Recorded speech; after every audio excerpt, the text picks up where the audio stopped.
Chapter 23:12. Hearing his shout, Ali Buj and Hai Wanshan turned their heads. Song Qingshu felt a headache. Maybe he was careless and exposed himself. Just as he was thinking about how to explain, he suddenly heard a hearty laugh. "Ha! I heard there was a banquet here and couldn't help but come and eat some lamb legs. I didn't expect to be discovered so quickly." An old man with thick arms and big feet was holding a red wine gourd in one hand and a delicious lamb leg in the other. His mouth was covered in grease. I have to say that the roasted lamb legs in the grasslands are more authentic than those in Jiangnan. What kind of seasoning is on it? It smells so good. I've never eaten it before. Now that Mongolia had conquered the Western countries, they could enjoy the treasures of the Western and Central countries. Spices were naturally more abundant than those in Jiangnan. When Song Qingshu saw the person's face, he had a strange expression. It was him. Which scoundrel dares to steal from the imperial palace? The black-clothed man beside brother Ali Buj let out a roar and leaped up, pouncing towards his opponent like an eagle soaring through the sky. His 5 fingers were like iron claws as they clawed towards his opponent's face. Song Qingshu was secretly cheering, thinking that the Mongolian side was really full of martial art masters. Just a random prince's mansion has such a martial art master. He could also feel that the Mongolians were getting stronger and stronger. A few years ago, Ali Buj's top experts were Songjia and Bloodknife Ancestor. The man in front of him was obviously much stronger than those two. It felt like a bird gun had been replaced with a cannon. Seeing him rush over, the sloppy old man curled his lips. "You can't even give up a lamb leg, and you call this imperial palace? You're too stingy." As he spoke, he threw the lamb leg over. However, his throw was just right, and the 5 fingers of the person in front of him caught it. The man in black hurriedly threw the lamb leg to the side. Looking at the grease on his hands, he subconsciously wanted to wipe them. However, other than his clothes, he didn't have a handkerchief. He couldn't help but be angry. "You're courting death." His speed was a generation faster than before, and he attacked with a strong gust of wind. Although he was angry, he could tell from the man's throw that the man's martial arts were very high. Therefore, although he was angry, he was very cautious. The sloppy old man's expression turned serious. He could tell that his opponent was no ordinary person, so he didn't dare to be careless in the slightest. With a bang, the black-clothed man was thrown into the air. However, the sloppy old man's face did not show any joy. Similarly, he quickly gathered power with his palms. The black-clothed man fell straight down from the air. His fist was like a thunderbolt. The other party used the advantage of the sky, and the sloppy old man also used the weight of the earth to meet the attack with his palm.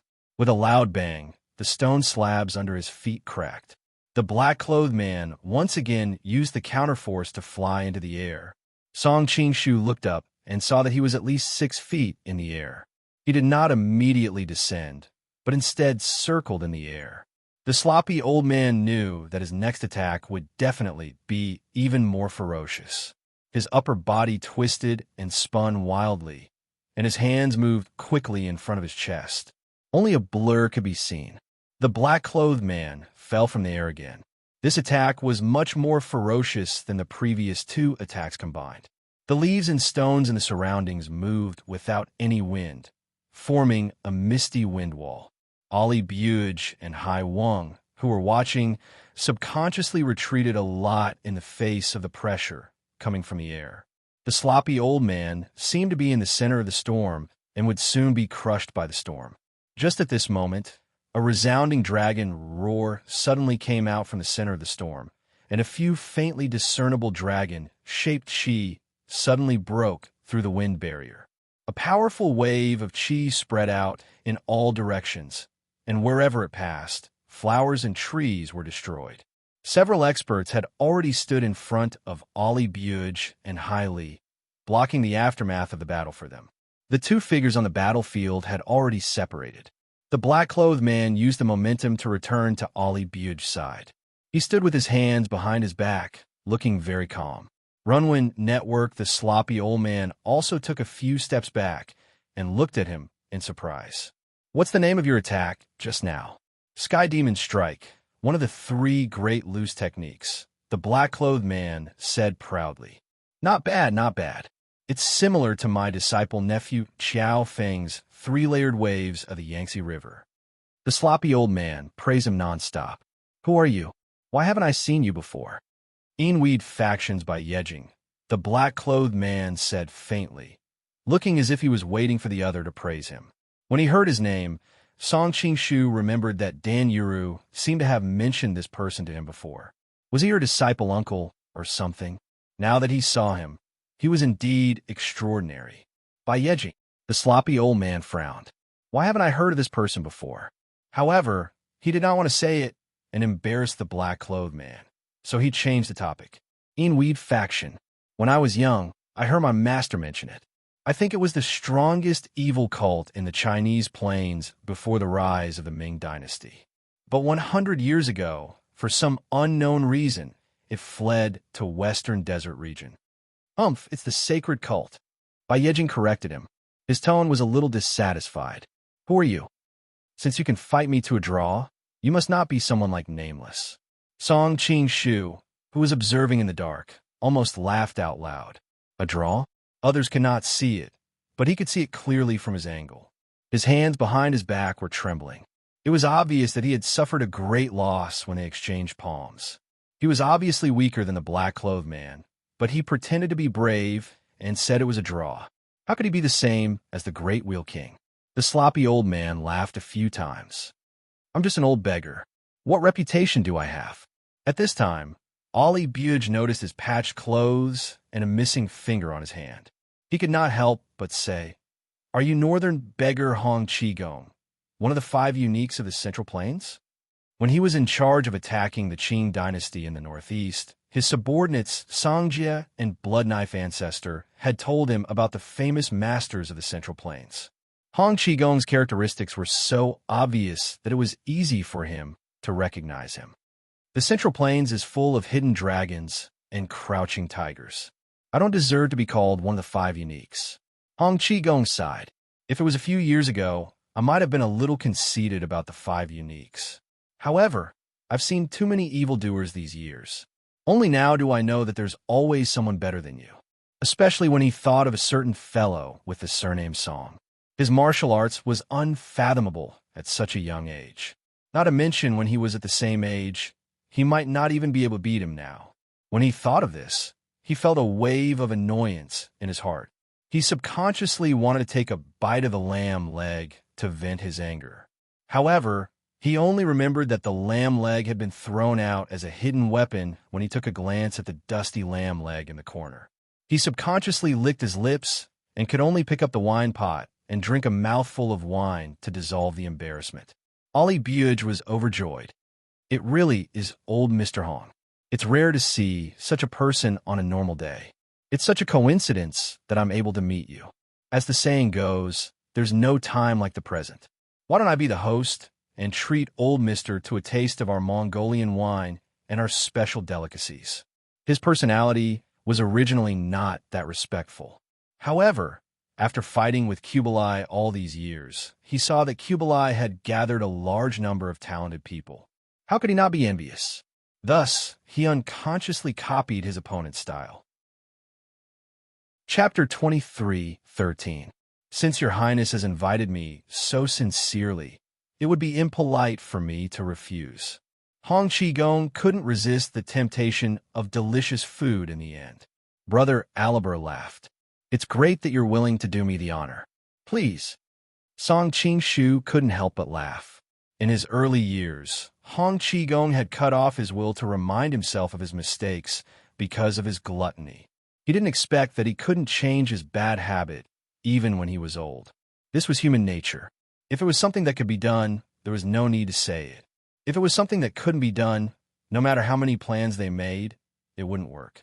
At this time, Brother Aliber glanced at Song Qingshu not far away and couldn't help but ask in surprise, Elder Master, aren't you resting? As for Hai Wanshen, he had already returned to the courtyard before everyone arrived and didn't show his face. Song Qingshu thought that Dan Yuru had mentioned that there would be a mysterious guest at the prince's mansion. Everyone thought it was Princess Yalwen, but it was actually Hai Wanshen. Elder Master, are you sober? Brother Aliber asked with concern. I'll have the servants make you a bowl of soup to sober you up. There's no need for that. When I woke up, I've already refined most of the alcohol. Although I'm still dizzy, it's no big deal, Song Qingshu replied. But I'm a little hungry now. I'll go eat something at the banquet. Brother Aliber smiled slightly. That's right. Just now, you were drinking and didn't eat much. Hong Qigong, who was at the side, glanced at Song Qingshu curiously. To be able to use internal energy to refine the alcohol, your martial arts must be very high. Song Qingshu crossed his arms in front of his chest and said in the unique tone of the Shuiwei Grandmaster, Not bad. Brother Aliber introduced him to him. This is the top master of Japan, Shuiwei Grandmaster. Hong Qigong didn't care about the word top master. Instead, he asked curiously, I heard that Japanese ninjutsu is very powerful. Is it a trick, or is there really some secret? It's both. Song Qingshu thought of the Japanese masters he had fought before and commented, Then do you know how to do it? Is it convenient for you to show me? Hong Qigong asked with his eyes wide open. Song Qingshu thought to himself, I don't know any Japanese ninjutsu, so he could only snort and say, Not convenient. Then he walked away, lest the other party continued to ask questions that would expose him. Hong Qigong was slightly taken aback, but did not get angry. He realized that he had indeed been a bit rude. He thought that if the old urchin were here, he would definitely pester him to perform. However, when he arrived at the banquet, his attention was quickly attracted by the fragrant beef and mutton. He randomly chose an empty seat and sat down to gorge himself. Brother Ali was already having a headache over what seat to arrange for Hong Qigong. After all, there had just been a conflict between Alantar and the Shuiwei sect. Now that he saw that Hong Qigong didn't care about his seat, he couldn't help but heave a sigh of relief. However, he noticed that the way he ate did not have the demeanor of a master. Instead, he looked like a starving old beggar. He could not help but frown. Old Mr. Hong, I heard that you have been traveling around the Central Plains. Why did you come to Ma Bay and Lin City this time? Even though he wanted to rope in a master like Hong Qigong, he was a king after all. He was worried that Hong Qigong might have some ulterior motives. Oh, it's mainly because I'm tired of the delicacies from all over the Central Plains. I wanted to come to the Mongolian plains to try out the local delicacies. Hong Qigong took a bite of meat and a sip of wine. Brother Ali had someone beside him secretly tell him about Hong Qigong's reputation and hobbies. He no longer doubted Hong Qigong and laughed out loud. Old mister, please eat as much as you want. We won't talk about other things, but we'll have our fill of cows, goats, and horses. Song Qingshu thought to himself, didn't he come to Ma Bay with Zhou Batong to look for Guijing?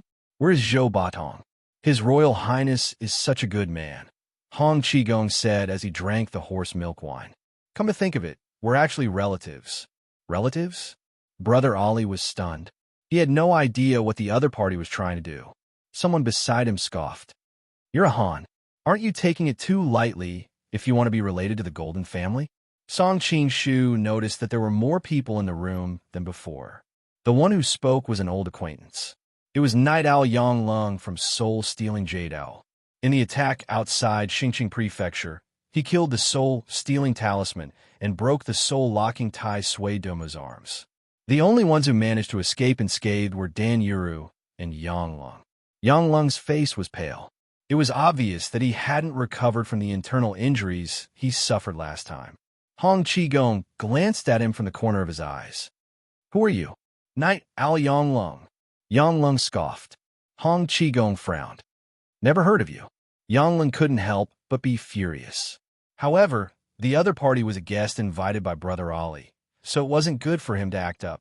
Hong Qigong said, although this old beggar is sloppy, I'm not someone who talks nonsense. My disciple Guijing was the Mongolian Golden Knife Prince Consort. Guijing is Anda of Thor. Speaking of which, when your highness sees him, you have to call him uncle. Does this mean that I'm related to your highness? Song Qingshu almost laughed out loud. Hong Qigong had thick eyebrows and big eyes. He didn't expect him to take advantage of Brother Ali like this. Calling Guijing uncle was equivalent to calling him grandpa. It seemed that the beggar clan helped Guijing defend Xiangyang and fought many bloody battles with the Mongolians. As the previous chief of the beggar clan, he naturally didn't have a good impression of the Mongolians. In addition, he said this to bring the topic to Guijing. He wanted to take the opportunity to get some information.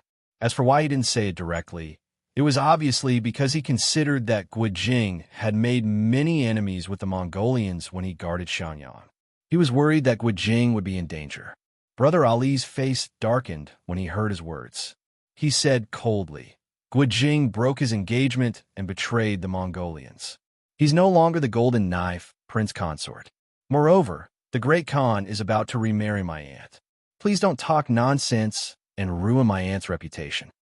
Huazheng is getting married? Hong Qigong was in a daze.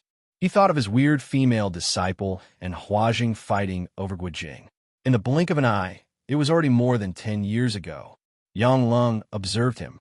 He slammed the table and stood up. His Highness entertained you with good intentions, but you spoke rudely.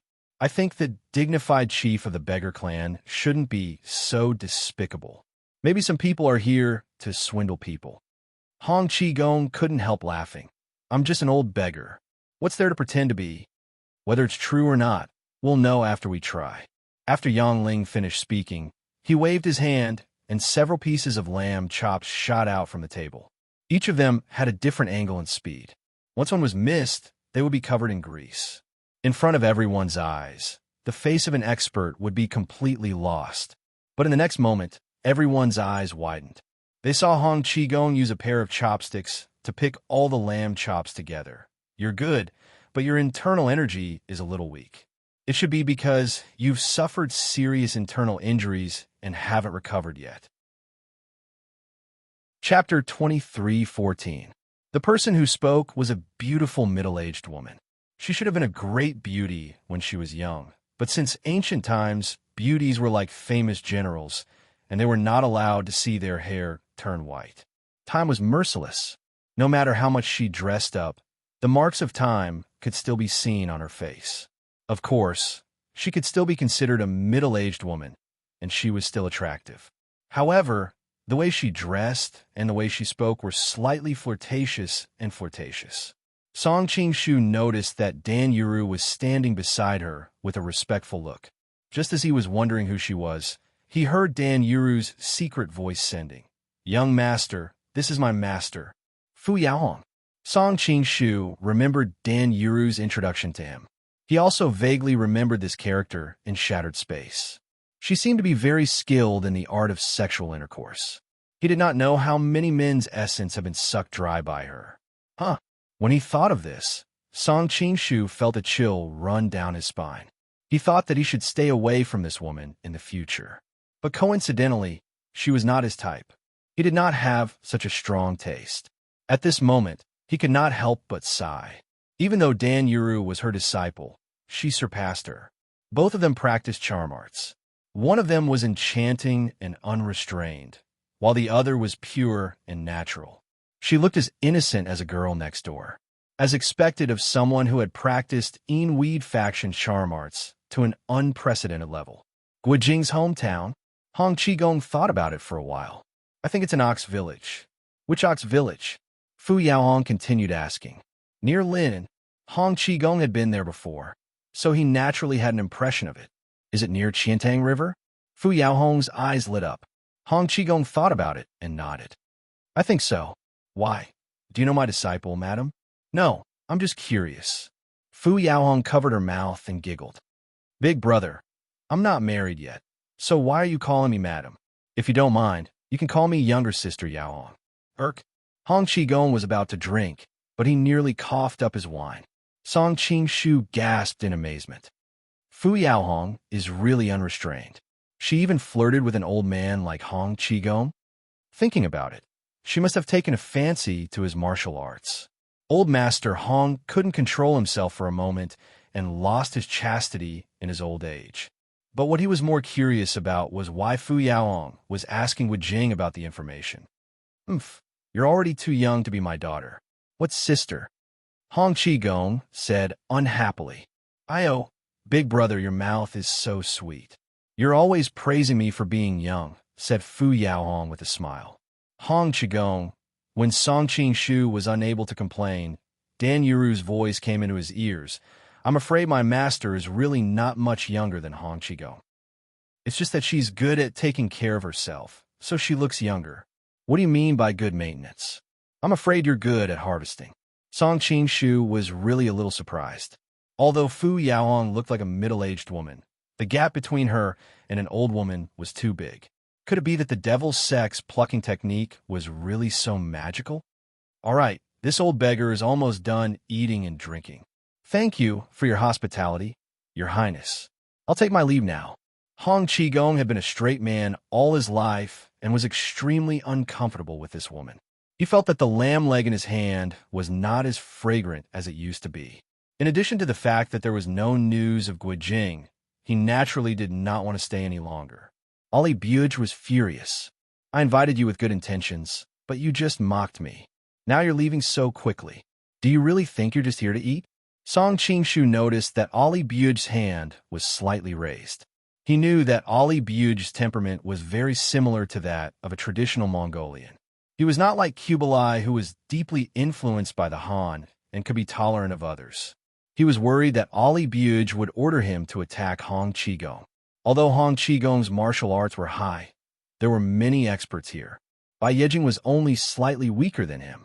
Fu Yaohong and Bai Yejing were fellow disciples, so their martial arts should be about the same.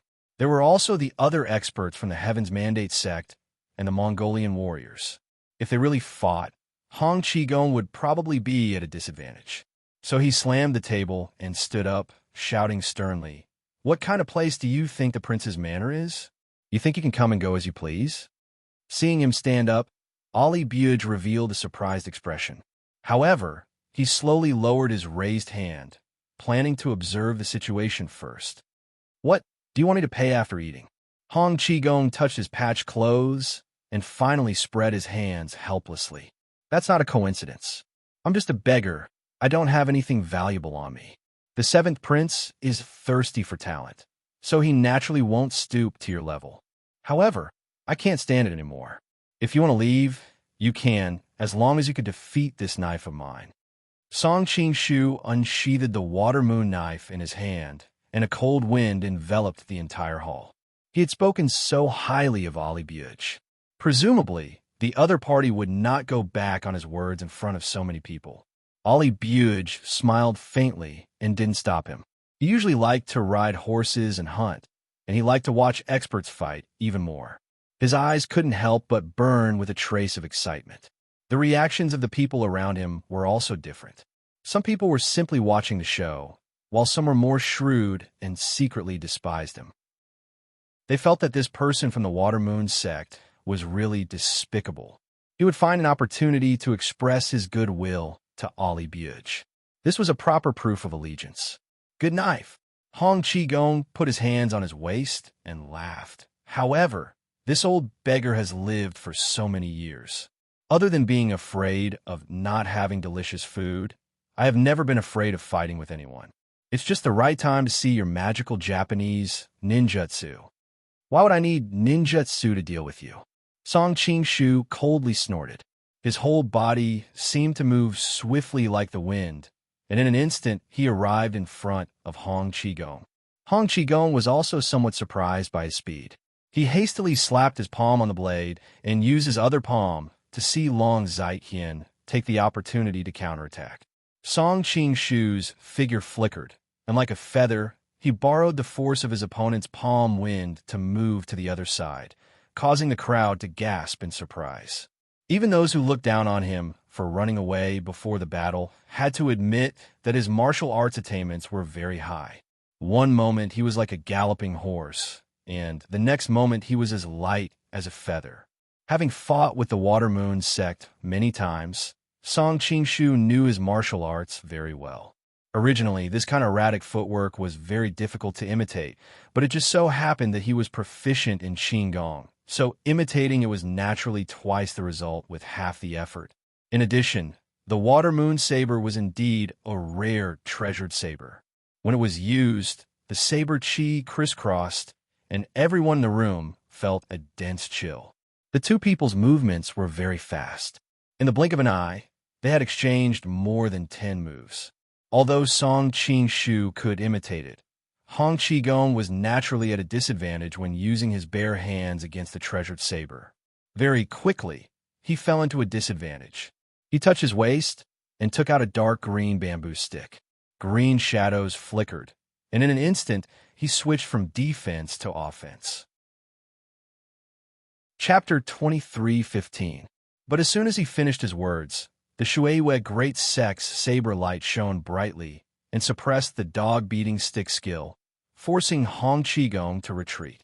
When the stick and the saber collided for the last time, both of them were pushed back. Hong Qigong took advantage of the momentum and flew to the wall. He laughed and said, "Your Excellency's saber technique is very good, but I have something important to do. I'll fight with you again next time."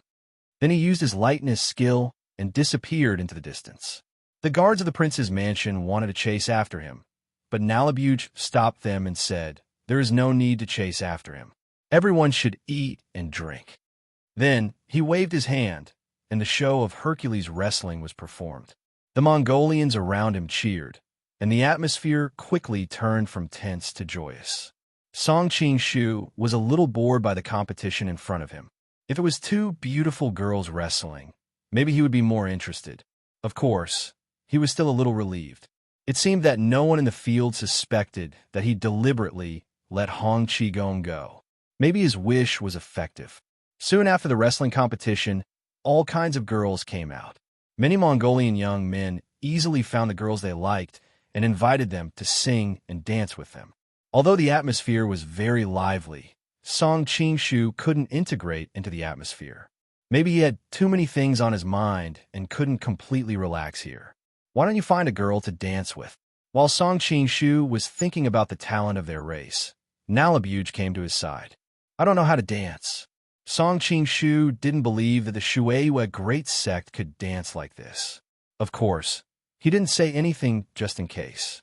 "It's okay if you don't know how to dance. Our Mongolian girls all know how to dance. Let them carry you." Nalabuge laughed and pointed to the girls in the field and said, "Pick any of the great sects. If you like one, she is yours tonight." Feeling that he had become more enthusiastic, Song Qing-shu guessed that he thought more highly of him after seeing the fight between him and Hong Qigong. He said, "Thank you, Your Highness. Can I take that one?" Then he pointed to a beautiful figure on the other side. Of course, he would not point at Princess Yaowen. Instead, he pointed at Dan Yuru. He wanted to take the opportunity to test the relationship between them. Brother Ali's smile immediately turned sluggish as he said in embarrassment, "This king can't do anything about that woman either." However, as the saying goes, beauties love heroes. You just shocked everyone. So perhaps Sect Master Dan will look at you in a different light. This woman can't even be eaten by this prince. Otherwise, why would I have sent her out to seduce you? Song Qing-shu made an "oh" sound and said no more. Ali Buge felt a little embarrassed, so he tried to find topic to talk about. "The Great Sect doesn't seem to be in a good mood. I've embarrassed myself in front of Your Highness. It's just something depressing." Song Qing-shu knew that this guy was most likely going to rope him in. As expected, Brother Ali quickly said in a sincere tone of empathy, although the Great Sect didn't say it clearly, "I can roughly guess. The matter of Xingqing Prefecture can't be salvaged by human beings, so the Great Sect doesn't need to take it to heart. In that situation, unless the Great Khan, Tongtian Shaman, or Evil Master came in person, no one else could have done better than the Great Sect." Song Qing-shu pretended to be touched and said, "I didn't expect Your Highness to understand me. It's a pity that everyone in Helen City looks down on me because of this. Even the Great Khan." He purposely didn't finish his words and directly picked up the wine cup and drank it. Brother Ali saw that he had clearly drunk so much that he should be extremely resistant to wine now, but he still took the initiative to drink. It was clear that he was extremely frustrated and could not help but feel happy. Of course, he still pretended to be sympathetic. "The Great Khan is fine. He has a great bearing and probably won't care about such a small matter. Instead, it's you who abandoned Su Liewu and probably offended him greatly. Lao Wu and Lao Si have always had the best relationship, so I'm afraid that Lao Si will also have some complaints about you. Song Qing-shu pretended to be frightened and uneasy. I later saved 5th Wangya and 4th Wang Fei. I'm sure they won't hold a grudge against me. How can the great sex be so naive? Brother Ollie noticed his expression and felt slightly proud. He had almost broken through the other's mental defenses. Lao Wu is the most vengeful person. Lao Si may look kind on the outside, but he is also full of evil tricks. For those in power, if you are disloyal once, you will not be repaid 100 times. Even if they really let bygones be bygones, no matter how magnanimous they are, they will not hold you accountable. Why would they put you in an important position again? There are no outsiders here, so I will say something from the bottom of my heart. Brother Ollie put an arm around his shoulder and said, although the great Khan is wise and invincible, he is old. In the future, if Lao Si ascends to the throne, the great sect, should prepare a backup plan in advance. Song Qing-shu naturally could not make Shuiwei great sect look like an idiot and immediately took advantage of the situation. Thank you, Your Highness, for your guidance.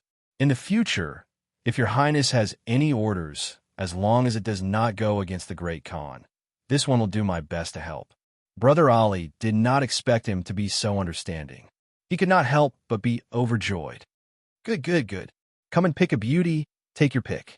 After all, Song Qing-shu did not choose any beauties.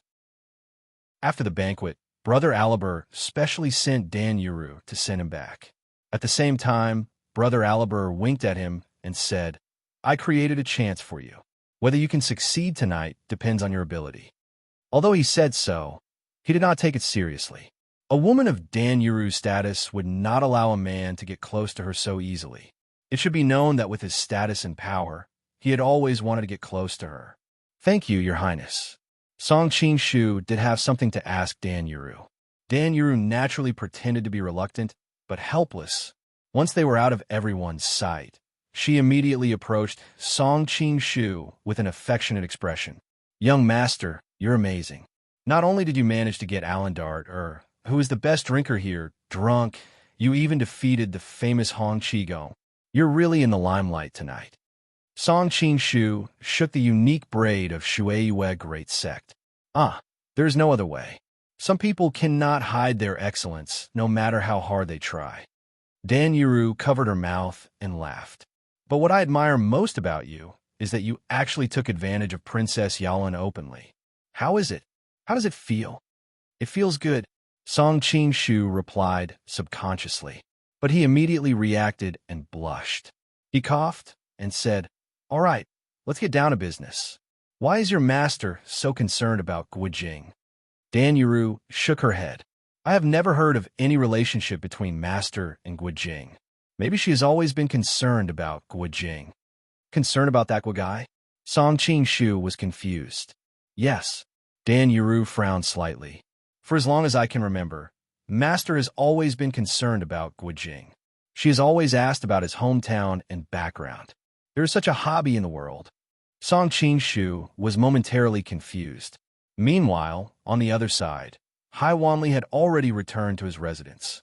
He was meeting with his confidant in the study. Zhenhai, how is it going?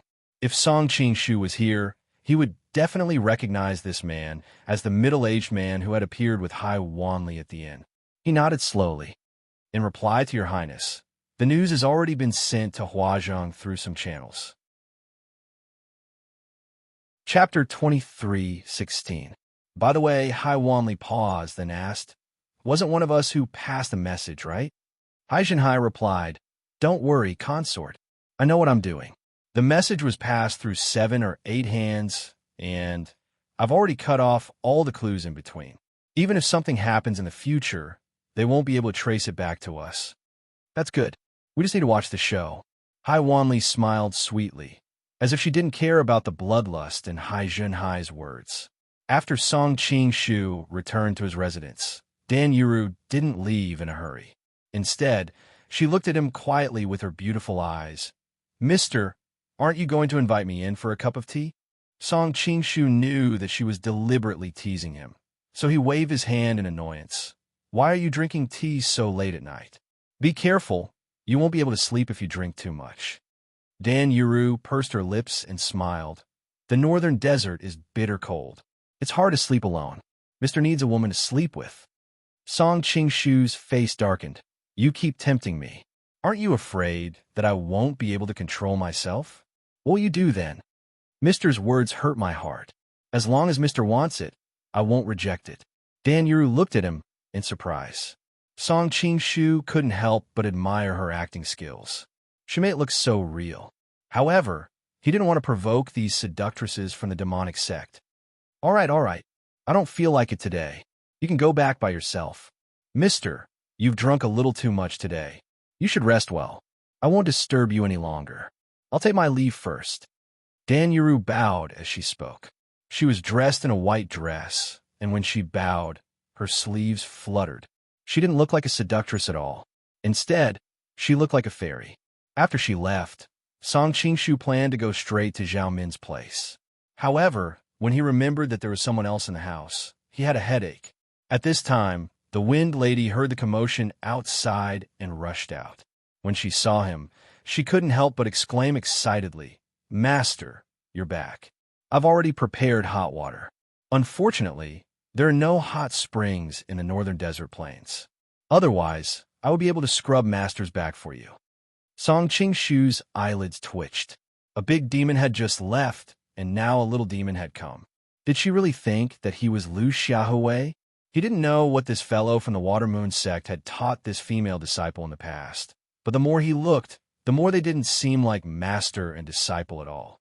No need to trouble yourself. You can go to sleep. Song Qingshu was too lazy to bother, so he directly used the soul transfer technique to give her a hint. This was also due to the inspiration he got from Dan Yuru during the day. The Wind Maiden's expression froze for a moment before she obediently went back to sleep. The reason why he didn't hit her acupuncture point was because he had seen too many melodramatic dramas in his previous life. A woman would be defenseless when her acupuncture point was hit, and in the end, another villain would take advantage of her weakness. Although he had nothing to do with the Wind Lady, he didn't want a woman to get hurt because of him. After settling things here, he ran to Zhao Min's boudoir with ease and told her what happened today. This brother Ollie looks silly, but I didn't expect him to be too timing. Zhao Min couldn't help but sigh when she found out that he was very close to Yaluan and Hai Wanli. Song Qingshu was speechless. That's not how you use two timing. As long as that's what it means. Zhao Min giggled. The hatred between the Wokuatai faction and the Thor faction is as deep as the ocean. No wonder he doesn't dare to let Hai Wanli and Yulin meet. Song Qingshu said, I don't know if he's brave or stupid. If the news of him working with Hai Wanli gets out, the other kings of the Thor faction will be the first to reject him. He has no choice. Zhao Min's beautiful eyes flashed with intelligence. Now that Kublai's power is growing, and he has an ally like Su Liuwu, he can't do anything alone. Even if he allied with Princess Yulun, Brother Ming is still dead. The strength of his faction is not what it used to be, so he naturally needs external help. But compared to this, I'm more concerned about another piece of news I received today, Zhao Min suddenly said. Seeing her solemn expression, Song Qingshu couldn't help but be confused. What news? Today, a strange piece of news suddenly spread through the streets and alleys of Helen City. It's about the treasure of Gao Chang ancient country, Zhao Min said slowly. Song Qingshu wasn't surprised that she was able to gather so much information even though she was under house arrest. Gao Chang ancient country's treasure? Isn't that just a lie? You know about this treasure? Zhao Min was slightly surprised. Song Qingshu didn't know how to explain it to her. He could only say vaguely, what kind of treasure could a small country in the western regions that has been destroyed for hundreds of years have? In the White Horse roaring west wind, the treasure of Gao Chang ancient country was actually a collection of books for treasures of the study and other items that had been passed down from the Tang dynasty. These things were very rare in the western regions, so they were naturally treated as precious items. He didn't expect that they would mislead the future generations. That might not be true. Gaochang ancient country was the hub of the Silk Road. Merchants from both the east and the west would pass through here. It's not strange that they accumulated a large amount of wealth, Zhao Min said. And there have been rumors of Gao Chang ancient country's treasure in the grasslands. However, Gao Chang ancient country has been destroyed for hundreds of years, so no one knows exactly where it is. But from the news I received today, it seems that a merchant accidentally discovered the ruins of Gao Chang ancient country deep in a desert. Why do you think this news is strange? Song Qing-shu suddenly remembered the adjective she had just used. Because it happened at this critical juncture, Zhao Min blinked. According to reliable sources, Princess Huazheng entered the palace today to report to the Great Khan that Guijing was bestowed the title of Golden Blade's son-in-law because he had helped the Mongols conquer Samarkand. Later, Guijing broke the engagement and ran away. These years, she has been a laughingstock for being alone. She doesn't want others to think that she married someone else because she couldn't find a husband. So she hopes that her future husband will also be able to make a great contribution before she is willing to marry him. Now that the Mongols are fighting everywhere, they are consuming a lot of money, food, and supplies. If the other party can find the treasure of Gao Chang ancient country and present it to the Khan, then she will be willing to marry such a hero. Then Temujin agreed. Song Qing-shu immediately understood Huazheng's plan. She and Guijing were stuck together like glue every day. So how could she want to marry? She was probably saying this to use an illusory treasure to indefinitely delay the date of her wedding. Although the Khan has many children, she is the only daughter of his first wife. He has always doted on her, and in addition to the fact that he felt guilty about the Golden Blade's son-in-law, he naturally agreed. Zhao Min replied. But isn't this a slap in the face to the Hongjiara family? Song Qing-shu was puzzled. That Hua Chun is not young anymore, and his daughter is already a princess. Why would he be like those hot-blooded youths who go through so much trouble for the sake of love? With Temujin's methods, he will definitely have a corresponding method to appease them. We will see tomorrow. Zhao Min snorted. Clearly, she had a deep impression of Temujin's methods. Let's talk about tomorrow's matters tomorrow. It's getting late. Let's get some rest. Song Qing-shu was tipsy, and under the candlelight, he felt that the beauty in front of him was even more charming. Zhao Min hurriedly pushed him away. You reek of alcohol, so dirty. Originally, there was a sweet maid who prepared hot water for me, and even wanted to scrub my back, but I thought of you, so I directly refused and ran over. Song Qing-shu chased after her with a face full of saliva. You really know how to walk. Zhao Min's face turned red, and she could not finish her sentence. Even with the face of the Shuiwei clan, there are still women who take the initiative to throw themselves at you. Chapter 23:17. Early the next morning, not long after Song Qing-shu returned to his residence, a messenger came to inform him that the Khan wanted to see him. His heart skipped a beat. Temujin's last few meetings had left a deep impression on him. Temujin's oppressive aura was too strong, and he always felt that he was a great threat to him. Add to that the fact that there were several other top-level masters in the palace, and Temujin felt unsure every time he went to the palace. But no matter how afraid he was, he still had to go. This time, the guard did not lead him to the palace, but to the outskirts of the city. Song Qing-shu suspected that this was a trap set up by someone and that there might be an ambush ahead of them. However, it did not take long before he was led to a gigantic tent. Only then did he realize that the Mongolians were more used to living in tents. It was also because they had conquered too much territory over the years, and there were too many people under their jurisdiction. Due to the needs of government affairs, they had to build cities like the Han people in Helen.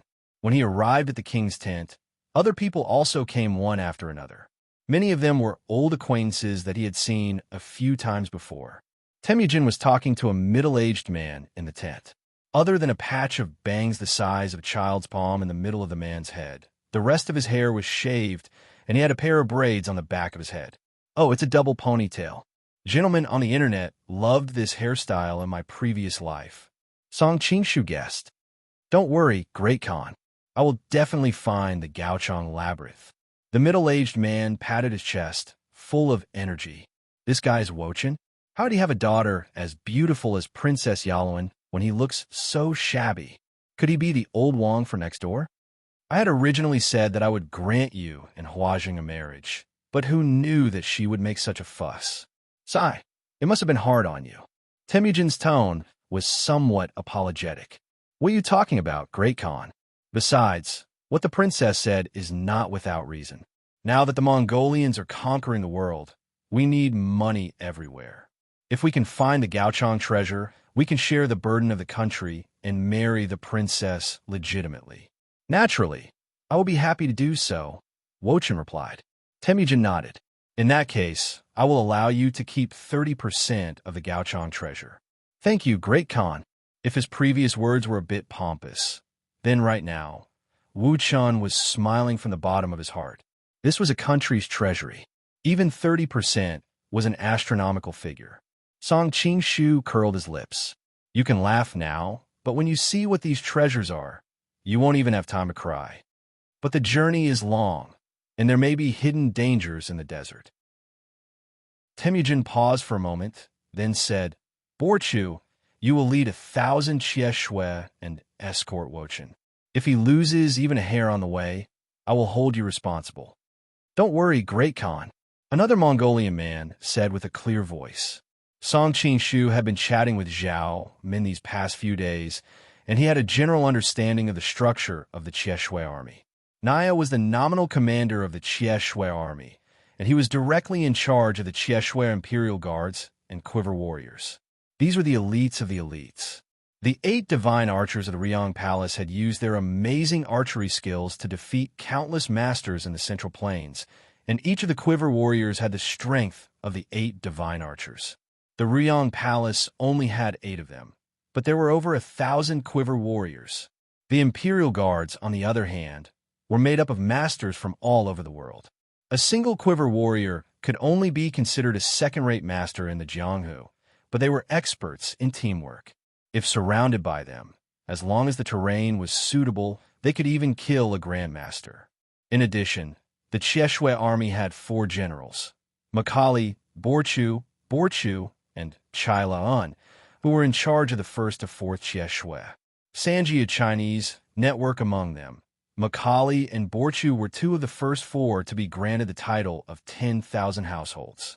Their statuses were respected, and they usually had their own fiefdoms to take care of, so they were only in name in the Chieshue army. Temujin's bodyguards mainly relied on Naya, Borchu, and Chai La'an.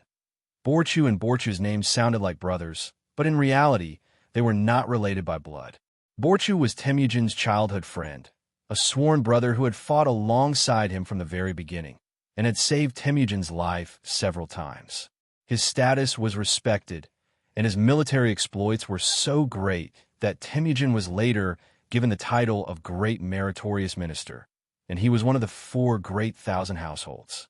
Borchu was later adopted by Temujin's mother on the battlefield. In terms of military exploits and status, he was much lower than Borchu. Borchu was a general, while Borchu could only be considered a captain of the guards. Song Qingshu was recalling Zhao Min's comments when he suddenly saw the white-robed old man Wusun step forward and say, Great Khan, I will go with you. What are you going to do? Temujin was surprised. The location of the legendary Gaochang treasure trove is very close to the Bongmati tribe, Wusun replied. I have some friendship with the people of the Bongmati tribe, so I can ask them to provide me with a guide. Finding the treasure will be much easier.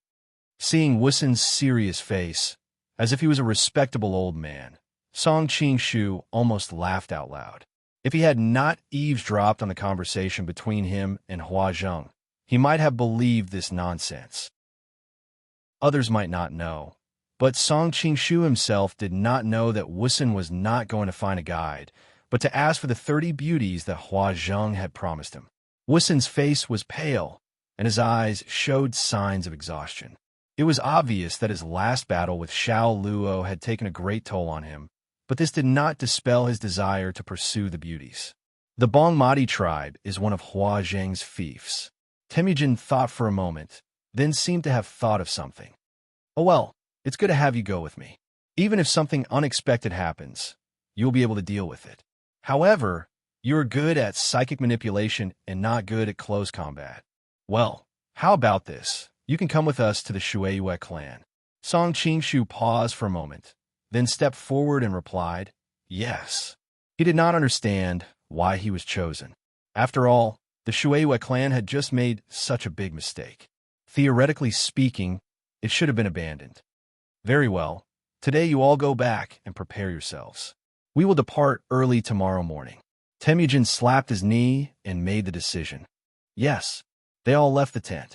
Bor pulled Wusun aside and whispered to him. Song Qingshu's ears immediately perked up. I've heard that the Bongmati tribe is full of beauties. This is a good opportunity to see for myself. Bor laughed. Wusun immediately became anxious. That is Princess Huazheng's fief. Don't you dare mess around.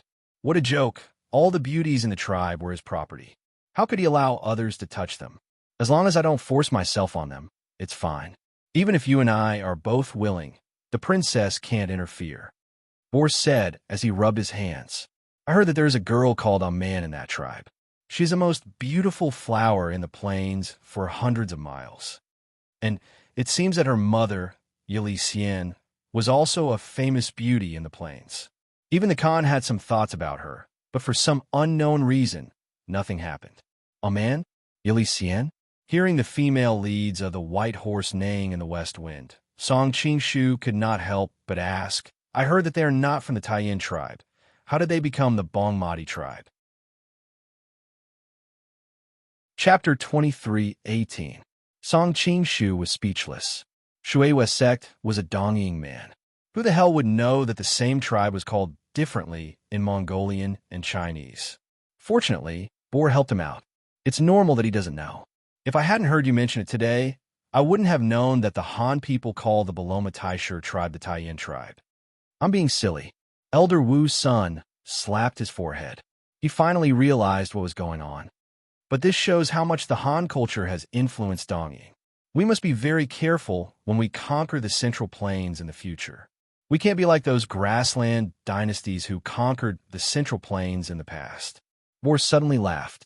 How can those grassland dynasties be compared to our Mongolian empire? We've been conquering the east and west and built a country that spanned tens of thousands of miles. We've seen many civilizations that are as developed as the Han people. We'll definitely learn from them. How can we be restricted to the Han people? Hearing these people talking as if conquering the Central Plains was a piece of cake, Song Qingshu sneered. He could not let civilization be destroyed by these barbarians. Elder Wusun then called a few people who were related to this trip for a meeting. They discussed the things to take note of and the preparation work to be done. After the discussion was done, they all went home to rest. Song Qingshu returned to Helen City. He was thinking about going to talk to Zhao Min about this when he suddenly saw a familiar carriage parked in front of his house. Wasn't this the carriage of Princess Yaluen that he saw outside Alabuj's residence yesterday? But this time, the driver was not Alandarin. She must have been drunk and had not recovered yet. What's she doing here? Song Qingshu was very curious and walked over. The guards around the carriage noticed someone approaching and were obviously on guard.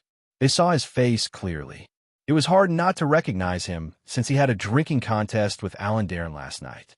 Someone approached the carriage and whispered. Soon, the curtain of the carriage was lifted, revealing Princess Yaluen's dignified and beautiful face. Hello, elder brother. Greetings, princess. Song Qingshu pretended to bow and then asked curiously, Why are you looking for me, princess? Princess Yaluen hesitated for a moment. Let's talk about it in the car. Song Qingshu was stunned and subconsciously thought that there was some kind of ambush in the carriage. He hurriedly used his qi to investigate and found that she was alone. This made him even more puzzled. Noticing his expression, Princess Yaluen said slowly, My identity is special now. If someone sees me in your room, it will cause trouble. So let's talk on the way. Do you mind? Of course you can. Song Qingshu cursed inwardly. He really couldn't understand the other party's strange train of thought. They didn't want to enter the room, but they were willing to share the same carriage.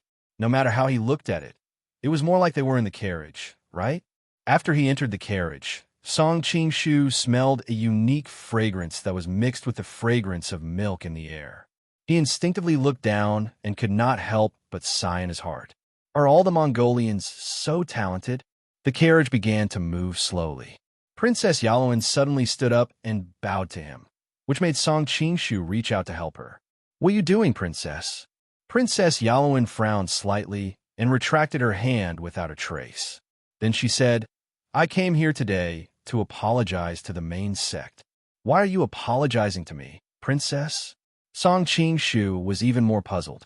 I didn't manage my subordinates well. Yesterday, my subordinates offended the main sect. I hope you don't mind. Princess Yaluen said as she handed over a small box. This is a small token of my apology. I hope you will accept it. Against the grain of the wooden box, her wrist looked whiter than milk. Song Qingshu did not take it. Instead, he frowned and said, Yesterday's incident, Alan and I have already talked about it at the table. You don't have to do this, princess.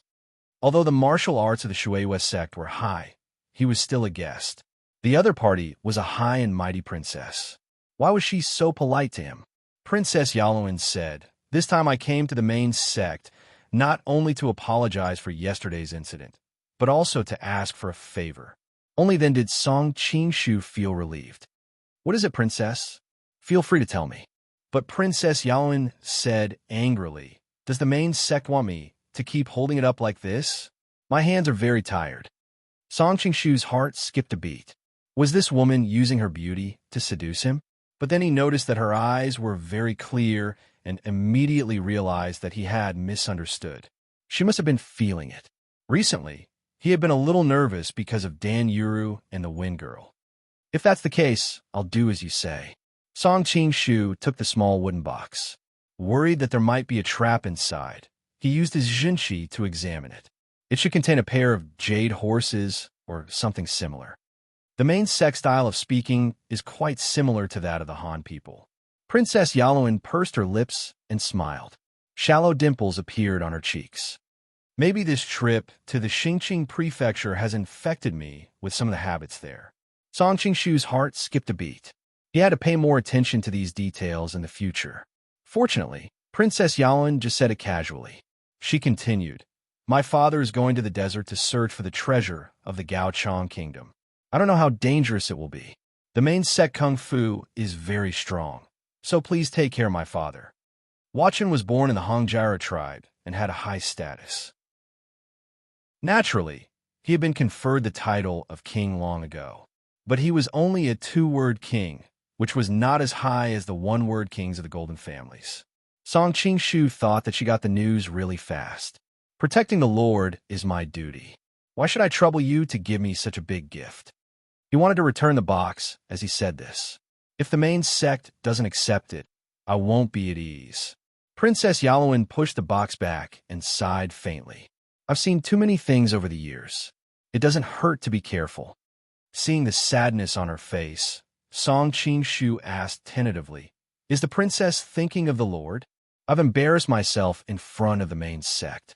Princess Yaluen's expression changed slightly. She regained her usual graceful and dignified expression. I've been feeling uneasy for the past 2 days. It's as if something is going to happen on this trip to the desert. I'll have to trouble you to protect my father. Thank you for the reminder, princess. I'll be careful on this trip. Song Qingshu also knew that this trip was strange, but he didn't expect this woman to be so perceptive. Thank you for your hard work, main sect. I'll send you back now. Yaluen smiled faintly. She then ordered the guard to drive the carriage back to the main sect's mansion. Just then, the sound of hurried horse hooves rang out. It was followed by a steady male voice.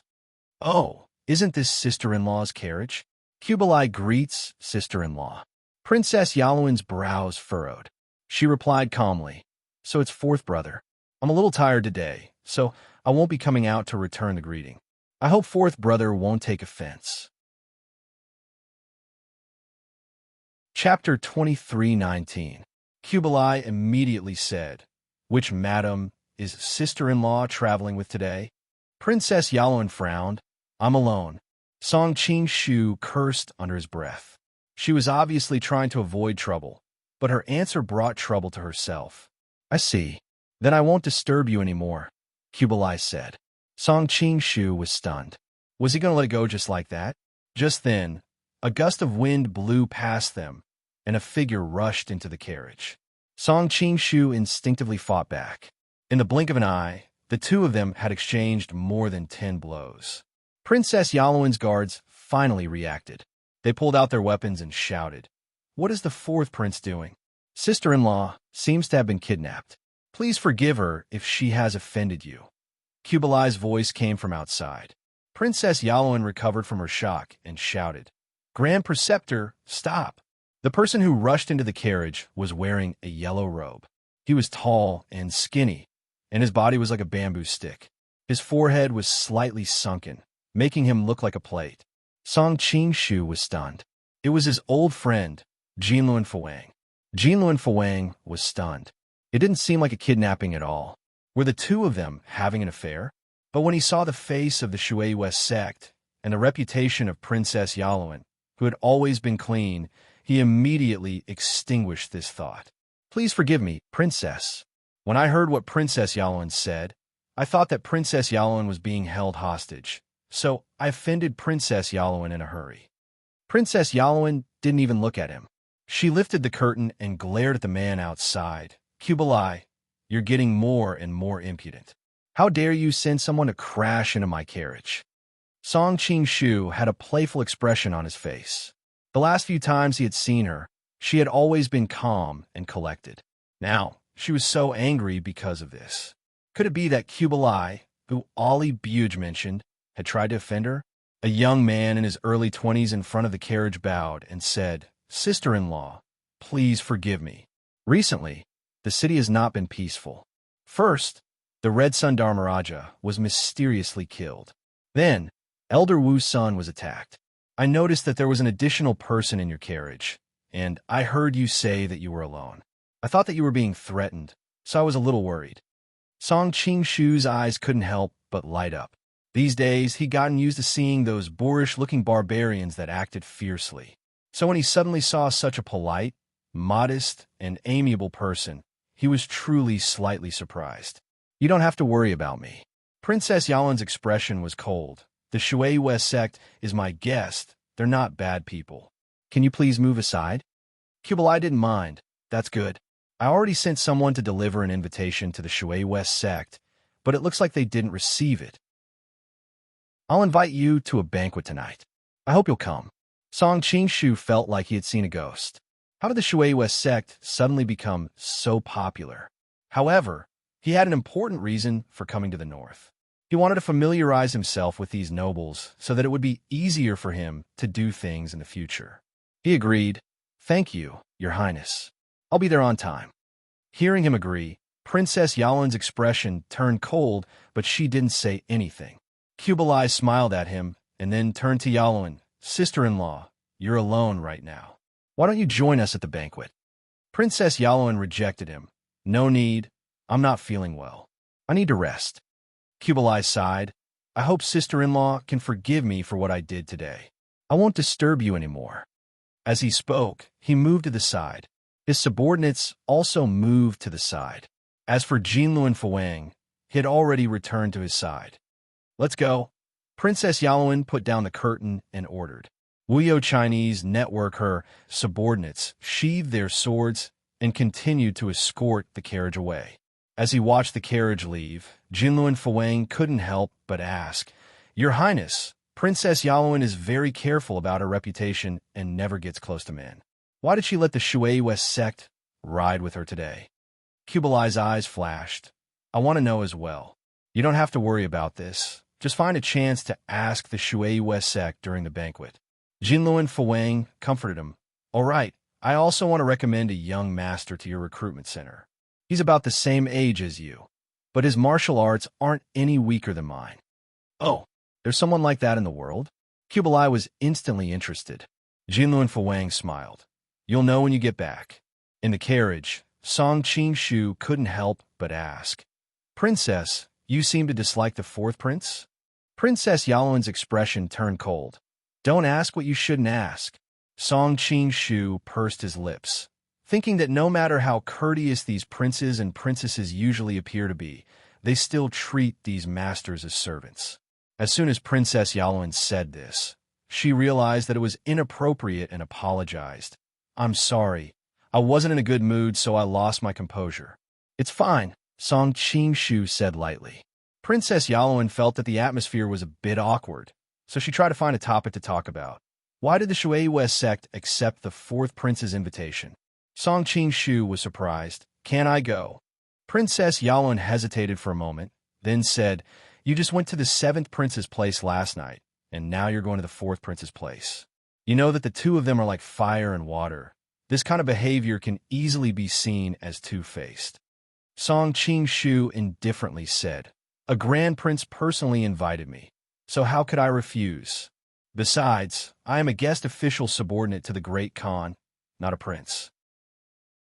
Princess Yalwyn frowned and said softly, "The Great Khan is getting old. One day, you'll have to make a choice. Otherwise, when the time comes, you won't be able to get anything out of it, no matter which one of them goes up on stage." "Thank you for your advice, Princess. I'll remember it." Song Qingshu bowed. Princess Yalwyn was a little annoyed by his polite words, but she knew that she and Brother Alabuge were allies, and if she continued to persuade him, it would be the opposite of what she wanted. Then, the entire carriage fell into silence. Luckily, not long after, the guard outside said, "We've arrived at the Great Khan's mansion." Song Qingshu stood up and said goodbye. Yalwyn grunted softly and continued to look into the distance through the curtain. She seemed to be thinking about something, but she seemed to be in a daze. After all, she was a high and mighty princess. No matter how good the Great Khan's martial arts were, the Shueihue Great Khan was just a pawn of the imperial court. She had shown enough kindness before, so how could she really treat the Great Khan as an equal? Chapter 23:20. Song Qingshu couldn't help but roll his eyes at the mischievous woman in front of him. "What are you thinking about?" "I'm thinking about something else." The Wind Maiden giggled and said, "This Princess Yalwyn is so beautiful and has such a lovely aura. Which man wouldn't be attracted to her?" "Master, you don't have to be embarrassed to admit it." Song Qingshu couldn't be bothered to argue with her. He threw the wooden box to her and said, "This is her gift. You can have it." "What is it?" The Wind Maiden opened the box, and her eyes lit up. "Wow, this pair of jade horses is so beautiful. I can tell that it's priceless." Song Qingshu said angrily, "I realize that you people like to exaggerate. You always say that it's priceless. Although this pair of jade horses is expensive, it's only worth a few thousand taels of silver at most. It's not priceless." The Wind Maiden blinked and said, "Master, you're so boring. If Princess Yalwyn hears you, she'll think that you think her gift is too small." Song Qingshu waved his hand and said, all right. I'm going to rest now. Don't disturb me." He had expended a lot of energy running around these past few nights. He needed to rest and recharge his energy. "Oh, by the way, the fourth Marquis sent a message to invite you to a banquet," the Wind Maiden shouted from behind. "Got it." Song Qingshu roughly told her about his encounter with Kublai. "Master, I want to go too," the Wind Maiden said pitifully. Song Qingshu wanted to reject her, but after thinking about it, he realized that it wouldn't be nice of him to knock her out or hit her acupuncture points all day. Plus, she was always by the Shueihue Grandmaster's side. If she didn't show up for a long time, it would be suspicious, so he agreed. "That's great." The Wind Maiden jumped up excitedly. She had been cooped up at home for the past few days. Song Qingshu rested for a few hours and then brought the Wind Maiden to the fourth Marquis Palace. The guards at the door had already received orders, and when they heard that he was coming, they quickly let him in. On the way, they bumped into Kublai, who was coming out. Kublai smiled and pulled his hand. "Great master, you've come at the right time. Let me introduce you to the people in my palace. This is Zitsong. He was a government official when he was young and later became a monk. He is very knowledgeable and is my right-hand man." "Greetings, Secretary Kong." Song Qingshu sized up the monk in front of him. He was about 40 years old. Although he said he was a monk, his appearance was refined, and his expression and behavior were like that of a scholar. There was a flash of surprise in Lu Bingzhong's eyes. Great master, you've actually heard of me? I'm really flattered. Although his current position was important, he didn't have an official position, so most people didn't know about him. Song Qingshu casually complimented him, and Kublai started to introduce him to other people. The great Confucian scholar Zhao Bai and the strategist Yao Shu. When he mentioned Yao Shu, he looked at him. He was quite skinny and had a goatee. Coupled with the occasional glint in his eyes, it was obvious that he was the kind of person who had a lot of thoughts. If Lu Bingzhong was like Sun Yu, a minister who assisted the emperor, then Yao Shu was like Chun Ping and Jia Su, a poisonous man who was good at scheming. If he were to go up against Kublai in the future, he would have to be wary of this person. Originally, he wanted to meet Kublai's #1 general, who was also the commander who destroyed the Song, Boyan. Unfortunately, Boyan wasn't here today. However, he saw another famous general, Shi Tianzi. He was a middle-aged man with a calm expression. The Shi family was originally a powerful Han family during a time of chaos. They gathered their troops to protect themselves and later surrendered to the Mongols. They became a famous general, and in history, he was a person who became a minister. Song Qingshu sighed to himself. No wonder the Mongols were undefeated these past few years. They had too many capable people under their command. At this time, Jinluan Fuwang also walked over. Your Highness, the young hero I mentioned before has arrived. Although he's young, he's an outstanding person. Kublai trusted him a lot, and when he heard this, he couldn't help but be overjoyed. Quick, invite him in. Song Qingshu was also very curious about this young hero. He wanted to know what kind of young man was worthy of such praise. Brother Yang, Miss Gong's son, come in. Jinluan Fuwang waved to the other side. Song Qingshu looked towards the direction of the voice and couldn't help but be startled. It's him.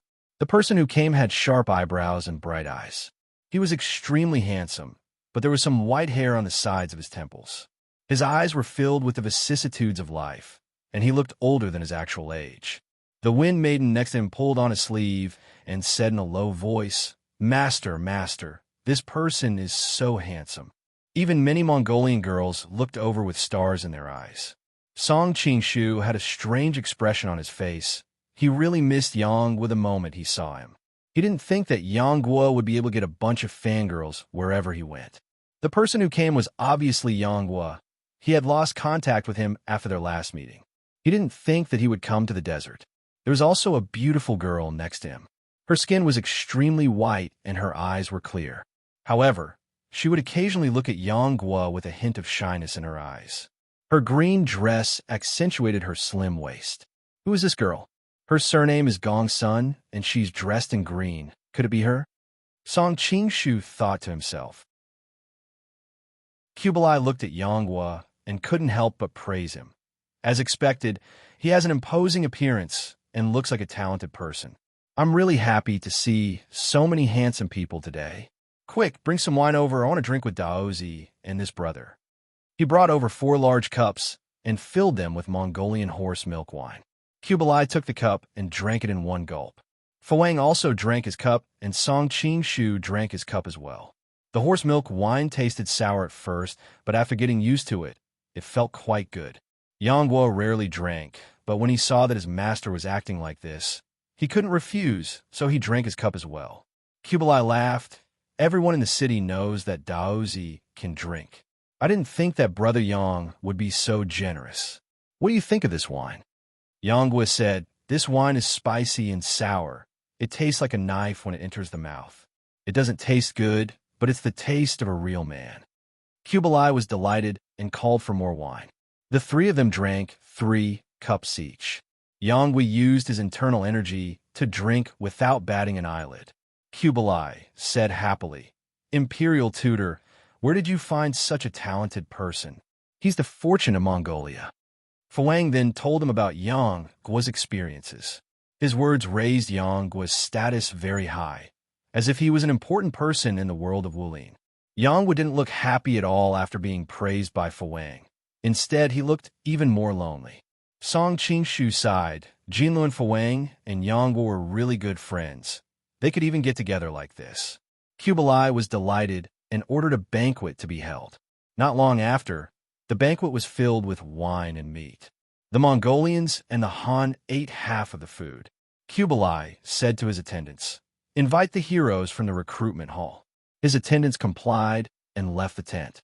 Kublai said, "A few more guests have come to the recruitment hall these past few days, each with their own talents. It's a blessing for our country, but they can't compare to the imperial tutor, Daozi, and Master Yang, who are both talented in both the pen and the sword." Chapter 23-21. While they were talking, the people on the left and right reported that guests had arrived. The tent door opened, and a few people walked in. Song Qing-shu was delighted. They were all old acquaintances. The one in front was tall and thin. His face was pale. He looked like a zombie. Naturally, it was Xiao Xiangzi. The second person was short and dark. He was a master from India, mimicking. The third person had a high nose and deep eyes. He had curly hair and a yellow beard. He was a barbarian. He was dressed in Han clothing. He had pearls around his neck and jade bracelets on his wrists. He was Inkashi. Behind them came another 3 people. The one in front was tall, and his hair was half black and half white. He had an indescribable aura about him.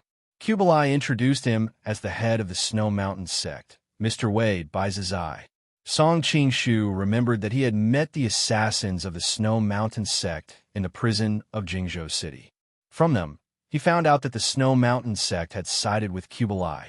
However, this was the first time he had seen their head. Was this the arrogant old man in the book? Judging from his breathing and footwork, his internal energy was pretty good. However, why was it different from the internal energy of the other people of the Snow Mountain sect? He had met with the people of the Snow Mountain sect in the Vulture Palace. Those disciples' sword techniques were average, but their internal energy was far weaker than Baizazai's. At this moment, Ashio's pretty figure appeared in his mind. That shy and bashful girl had left a good impression on him. It was a pity that she did not come with Baizazai. This was not considered a bad thing. There were many super-ranked bigwigs in Helen City, and it was child's play for them to take liberties with ordinary girls. Kidnapping on the streets was also a common occurrence.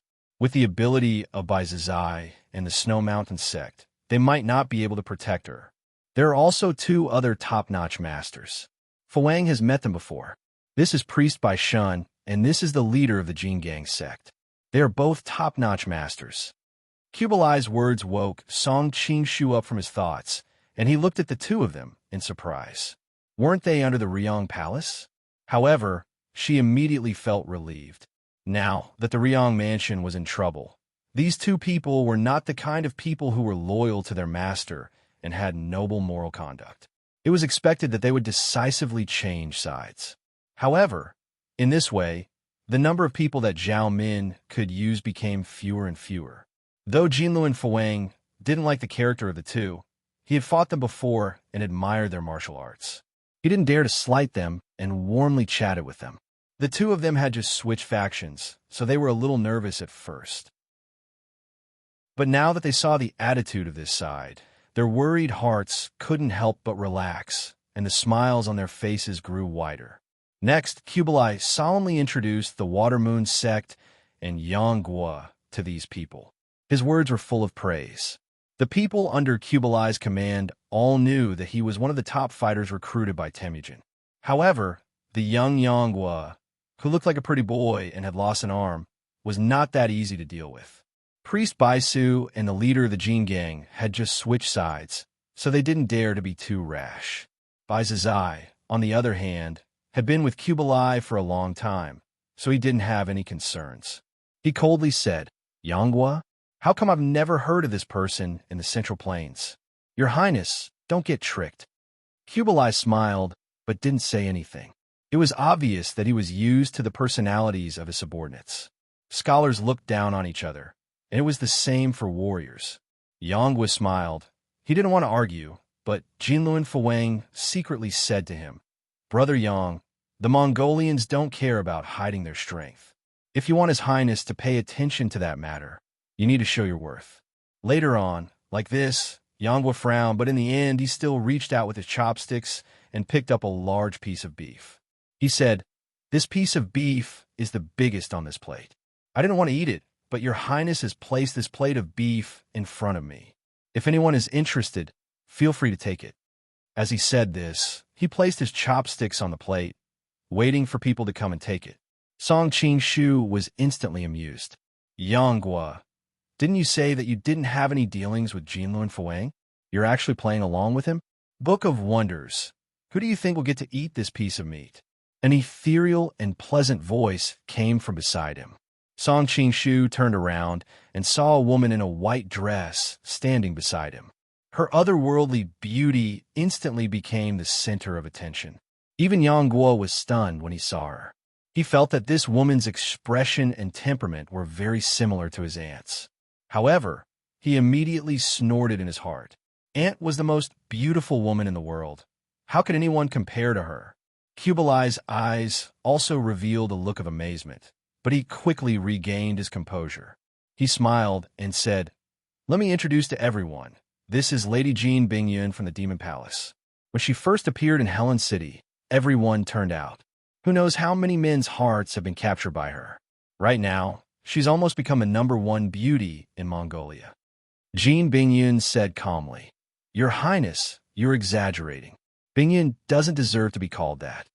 Song Qingshu was a bit unhappy and said, "According to what I know, isn't the #1 beauty in Mongolia the Ruyang Palace's Princess Xiaomin?"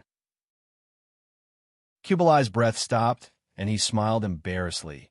"Princess Xiaomin is also extremely beautiful, but now that the Ruyang Palace had fallen, he didn't know what to say. Taoist Baishan said, "Princess Xiaomin is beautiful, but she's usually a bit too strict. She's not as kind and amiable as Miss Bingyun. Also, according to Mongolia's customs, married women lose the right to participate in the competition for the #1 beauty. Although Princess Xiaomin is married, everyone knows that she has already given herself to the Golden Snake King, Song Qingshu. Naturally, there's a competition for the #1 beauty." Kublai nodded in agreement. "Haha, Taoist Baishan is right. That's exactly what you're saying." Song Qingshu chuckled. "But according to what I know, Miss Jean and Demon Master Pang Ban are also a couple." When he said this, everyone's expression changed. Although everyone knew this, no one said it out loud. Taoist Baishan laughed awkwardly. He didn't dare to talk about Pang Ban. Jean Bingyun's expression finally changed. She seemed embarrassed, angry, and lonely. She raised her hand to stop the people from the Demon Master Palace who were about to attack. "The great sect has misunderstood. My master and I are only master and disciple. There's nothing else." "Are you serious?" Song Qingshu's eyes lit up. "Of course." Jean Bingyun frowned slightly. Song Qingshu moved next to her and chuckled. "Then doesn't this mean that I can also pursue Miss You?" Jean Bingyun's composure was finally broken. She snorted and stormed off. Jinluan Fuang, who was on the side, secretly gave him a thumbs up. Kublai also looked at him with a complicated expression. No one has ever dared to tease her like this. The great sect really is guts. Song Qingshu smiled, but didn't say anything. He didn't know why Jean Bingyun would purposely get close to him, but after this incident, she probably wouldn't want to come again. Chapter 23-22. Everyone else was still immersed in Jean Bingyun's beauty. Bai Zizai, who did not like women, was the first to focus on the piece of beef in Yanggua's hand. "If you don't want to eat it, then don't waste the prince's good intentions." He quickly reached out with his chopsticks. Just as his chopsticks were about to touch the beef, Yanggua's chopsticks suddenly came out and touched his chopsticks lightly. Bai Zizai felt his arm shake and almost lost his grip. Yanggua's chopsticks were pulled back just in time and caught the beef. Bai Zizai's heart trembled and he couldn't help but shout, "Good internal energy!" He prided himself on his high internal energy. Even though it was just a touch, he could feel that his opponent's internal energy was not below his own. He immediately put away his previous contempt and focused all his attention on Yanghua. This time, his chopsticks were mixed with the Snow Mountain swordplay, and he used his strength to snatch the beef. However, Yanghua had been immersed in the Jade Maiden swordplay and Xuanjin swordplay for many years. Later, He used the pure heart of the Jade Maiden swordplay to defeat Jinlu and Fuang. In addition, he understood the principle of a heavy sword having no edge. In terms of swordplay, there were only a few people in the world who could beat him. How could the Snow Mountain swordplay compare? Bai Zizai used several fancy moves to get close to Yonghua, but Yonghua just changed the angle of his chopsticks a few times, and all of his moves were blocked, causing Bai Zizai's old face to turn red from embarrassment. However, he was someone who had been famous for decades. He immediately realized that his moves were not his strong point. When he was young, he had a fortuitous encounter that greatly increased his internal energy. That was why he stood out among his peers. There was no need to use his weak points to attack his opponent's strong points. After understanding all of this, he no longer put his swordplay into his chopsticks. Instead, he tightly held onto the chopsticks and went straight for the opponent. The two chopsticks touched each other 3 times. Suddenly, there was a cracking sound. The chopsticks in Bai Zizai's hand broke into 4 pieces. 2 pieces fell onto the table. Looking at the broken chopsticks, Bai Zizai was in a trance and couldn't help but ask, "This is impossible. You're so young. How did you train to have such powerful internal energy?" "I trained day and night in front of the sea." Yonghua's internal energy foundation was already very good when he was at the ancient tomb sect. Later, with the help of the divine eagle, he took the gallbladder of the spirit snake, which was able to increase his internal energy. Then, he practiced in the turbulent waters, and his internal energy improved by leaps and bounds. Even Song Qingshu secretly nodded his head. Compared to the last time they parted, Bai Zi's internal energy had increased by a lot. As for Bai Zi's internal energy, it was actually not weaker than Yonghua's. It was just that his method of using it was a bit too crude. Yonghua had comprehended the sword intent of the edgeless heavy sword. Just now, he had used the stick word formula, causing most of Bai Zi's internal energy to be wasted. Then, he took the opportunity to break his chopsticks. "You're indeed a young hero," Sect Master Jingang said in a low, muffled voice. "However, I've lived in the western regions for a long time, and I don't use chopsticks when I eat. Be careful." After he finished speaking, his 5 fingers became like iron claws as they fiercely clawed at Bai Zizai's flesh. He had just witnessed the fight between Bai Zizai and Yonghua, so he did not dare to underestimate this young man. He already treated him as an expert of the same level, so he immediately used his special skill, Diamond Finger. Yonghua took out a chopstick from his right and moved it as fast as lightning. The chopstick trembled a few times as it struck 5 acupuncture points on Sect Master Jingang's palm, wrist, back of hand, perlicue, and the tip of his middle finger. Normal experts would definitely withdraw and dodge in such a situation, but Sect Master Jingang acted as if he did not see it and continued to extend his hand. Yonghua was stunned. The chopstick had already struck his opponent's acupuncture points, but it felt as if it had landed on metal. He immediately understood that Sect Master Jingang practiced an extremely overbearing martial art. He hastily withdrew his chopstick, but it was already too late. Sect Master Jingang flipped his wrist and tightly grabbed the chopstick in Yonghua's hand. The chopstick was caught by Yonghua's diamond finger and instantly shattered into pieces. 520 Yonghua sighed inwardly. The chopstick had already suffered internal injuries during the fight with Bai Zi's internal energy. Therefore, even if it was protected by his own internal energy, it would not be able to withstand Sect Master Jingang's claw. However, Sect Master Jingang reacted quickly. He tossed the piece of meat in his hand into the air, and the remaining chopstick whipped forward like a bolt of lightning. Yes, it was not a fancy move like a pick or a stab, but a firm and fierce whip, as if it was a steel mace. There was a crisp crack, and the chopstick in Yonghua's hand was shattered again. However, Sect Master Jingang quickly withdrew his hand behind his back, as if he had been scalded by boiling water. Song Qingshu's sharp eyes saw that Sect Master Jingang was rubbing his hand behind his back. His face was scrunched up like a dried orange peel, and it was obvious that he was in great pain from the whip. Yonghua flicked his finger, and the 2 chopsticks from the bamboo tube flew back into his hand. He then grabbed the piece of meat that was about to fall looking exceptionally cool and at ease. Nice! The people around them cheered. The Mongolians valued heroes the most, and they had initially looked down on sect master Jingang when they saw that he looked weak and handsome, but now that they saw that he was able to repel powerful enemies and was still so cool and handsome, they instantly had a good impression of him. Wind Maiden's eyes were filled with little stars, and she kept tugging at Song Qingshu's sleeve. Master, this young Master Yang is just too handsome. Too handsome. Song Qingshu looked around. Not only her and the other Mongolian women, but even Jin Bingyun, who was obviously a cold person, was also looking at Yang Guo with admiration in her eyes, let alone her and the other Mongolian women. How hot-headed did I have to be to snatch a woman from this human-shaped aphrodisiac? Song Qingshu felt a lingering fear when he thought about it. Fortunately, Yang Guo was a little slow when it came to relationships.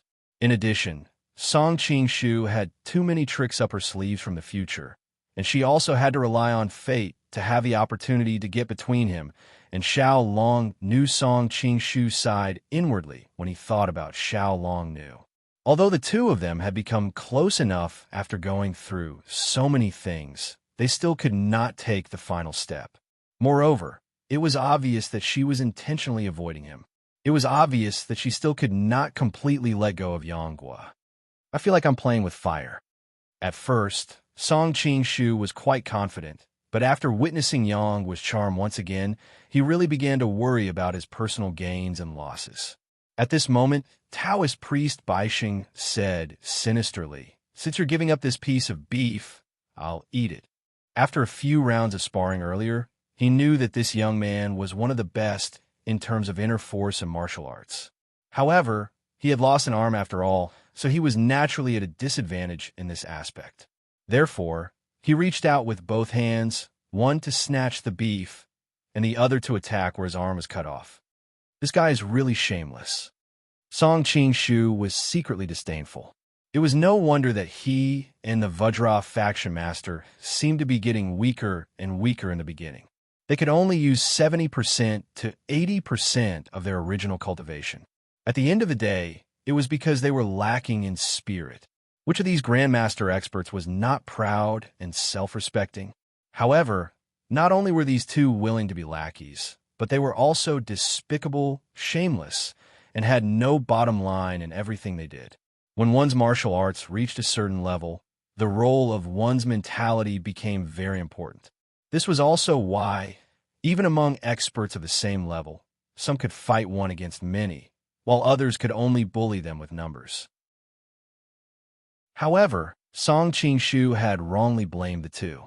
The Vajra faction master and Taoist priest Baixing had fallen to such a state largely because of him. They had been defeated by him at such a young age. So no matter how arrogant they were, they would still be beaten to the point of questioning their own lives. Grandmaster experts had to overcome a martial arts barrier. Back at the Battle of Yinmen Pass, Xiao Yuanshan's martial arts had far surpassed Murongbo's. In the end, he had hidden in the Shaolin Temple to secretly learn secret manuals for decades, but Murongbo had caught up to him until he was at the same level. Chapter 23:23. Even so, Taoist Baixing's cultivation was still there. His attacks were so cold that the onlookers couldn't help but take a few steps back to avoid being caught in the crossfire. You're too despicable. You know that Brother Yang has lost an arm, and you're still attacking here. The green-clothed Miss Gong's son panicked. Taoist Baixing had lived for decades, and his old face had been tempered to be thicker than the city walls. Hearing this, he laughed brightly. I see Brother Yang as an equal opponent, so of course I'll use my full strength to show my respect. If Brother Yang thinks it's inappropriate, then I'll only use one arm. Yang Guo was a proud and aloof person, so he snorted coldly. No need. As he said this, he moved to the side. His empty sleeve was like a spirit snake, instantly wrapping around Taoist Baixing's attacking palm. Song Qingshu couldn't help but admire Yang Guo's intelligence and wisdom. His self-created Sadzaohen palm was really unique. It also made full use of his sleeves, body, and leg techniques to avoid the disadvantage of having his hand broken. Daoist Baisheng felt as if his palm had hit a ball of cotton. He wanted to pull his hand back and fling away his opponent's sleeve. Who knew that there would suddenly be a surge of powerful inner strength from his sleeve? He didn't dare to be careless and quickly used his Xianming holy palm to counter it. Both of them shook, one hand and one sleeve, and just like that, they were in a deadlock. The Xianming holy palm's cold poison originally gave him an advantage in a contest of inner strength. But Yangguo's inner strength, which he had trained in the tides, was even more ferocious. For a moment, neither of them could do anything to the other. Daoist Baisheng was afraid of his opponent's inner strength and didn't dare to use his Xianming holy palm at full strength. He was worried that the cold poison would be reflected back and hurt him. So he put the victory on his other hand. His palm turned quickly, but it didn't go straight for the beef. With a whoosh, it chopped down towards Yangguo's wrist. Yangguo's arm didn't move. He held his chopsticks upright and shook a few more times. Daoist Baisheng suddenly felt the tip of the chopsticks touch the web between his thumb and forefinger. He quickly pulled back. Yangguo's chopstick turned back, still holding the beef. He struck the pressure points with the chopstick extremely fast. After a few shakes, the beef did not fall. Everyone around could see that in that moment, the two had exchanged several stances. Yangguo's chopsticks were extremely fast, but Taoist priest Baisheng was able to pull his hand back and dodge in the nick of time. His martial arts were really good. Daoist Hunter Damage became more and more anxious after launching a series of attacks that were silently dealt with by Qin Shi.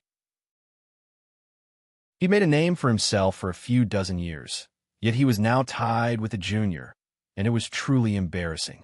The two light chopsticks in his opponent's hand were as heavy as Mount Tai, and he didn't dare to take them head-on every time.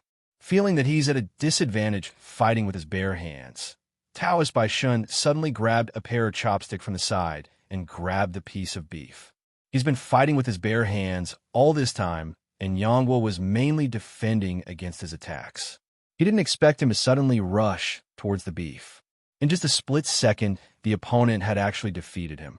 However, he reacted quickly. With a flick of his wrist, a strange force surged out and moved the piece of beef back towards him. Seeing the piece of beef move a few inches towards Yangguo, and then move a few inches towards Daoist Baisheng, the beef was covered in a layer of frost one moment, and then it gave off wisps of hot air the next. The surrounding people were full of admiration. Clearly, everyone understood that the two were using extremely profound inner strength to fight.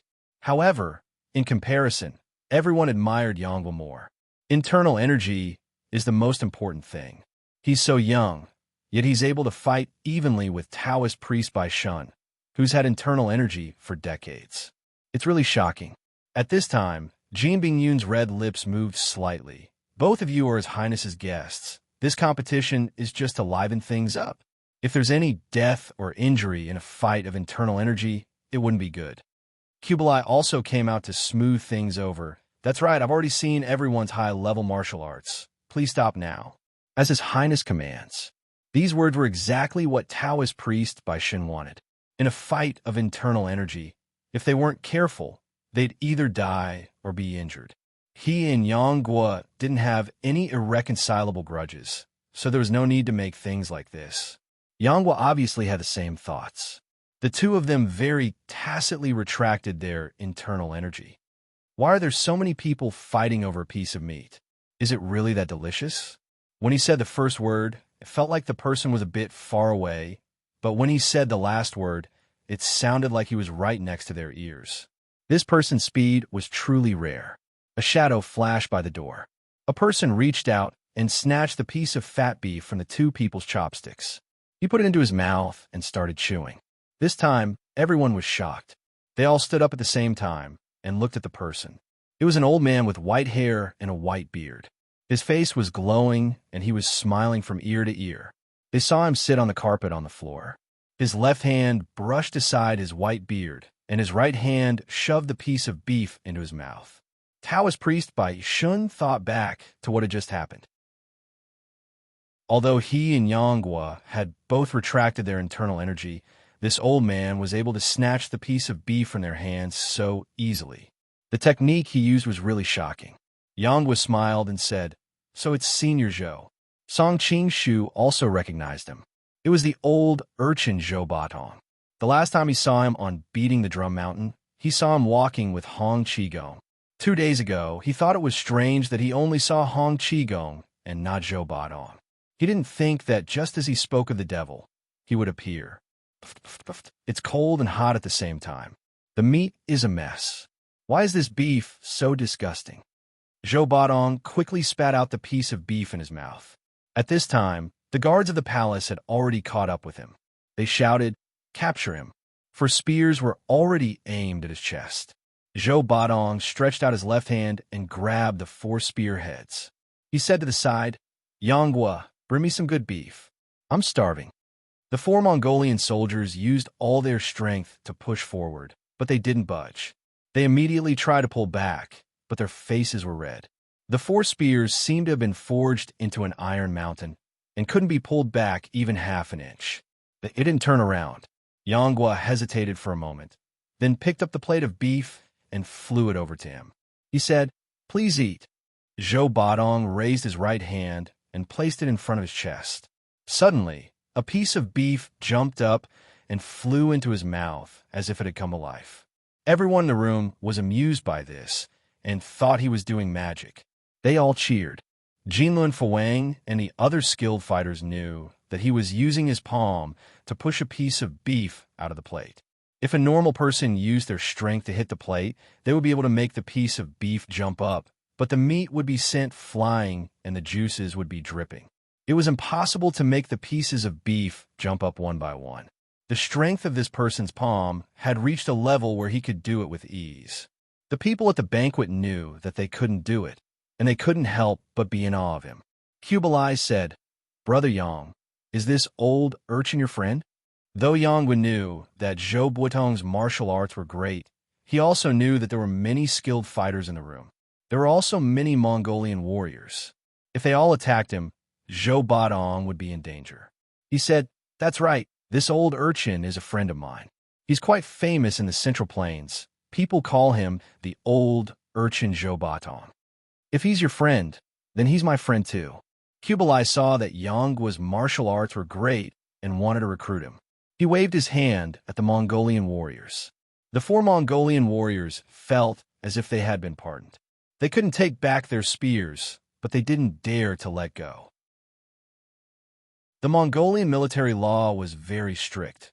Abandoning one's weapon in battle was a crime punishable by death. They were lucky that their highness had spoken. Otherwise, they wouldn't have known what to do. "Oh, why are they leaving?" Zhou Batong saw this and threw the spears on the floor. In a short while, he had finished the entire plate of beef. But he wasn't satisfied. He waved his right hand, and the plate flew up into the air. It drew an arc in the air and flew straight toward the plate of roast lamb. The plate flew towards him, and the empty plate spun a few times on the table, then stopped. He was using the Tai Chi force. It was like a Tai Chi diagram that kept on going down and down. If he threw the plate in an open space, it would go around him. It was not difficult to use this kind of force, and there were many people who were good at illusionary techniques who were good at this skill. The difficulty was to control the force perfectly so that the empty plate would stop and another plate of food would be delivered to his hand. Even Song Qing-shu admired Zhou Batong. Zhou Batong's training was from the orthodox Xianmen sect, and for several decades, he had mastered the 9 manual. In terms of finesse, perhaps even Song Qing-shu could not compare to him.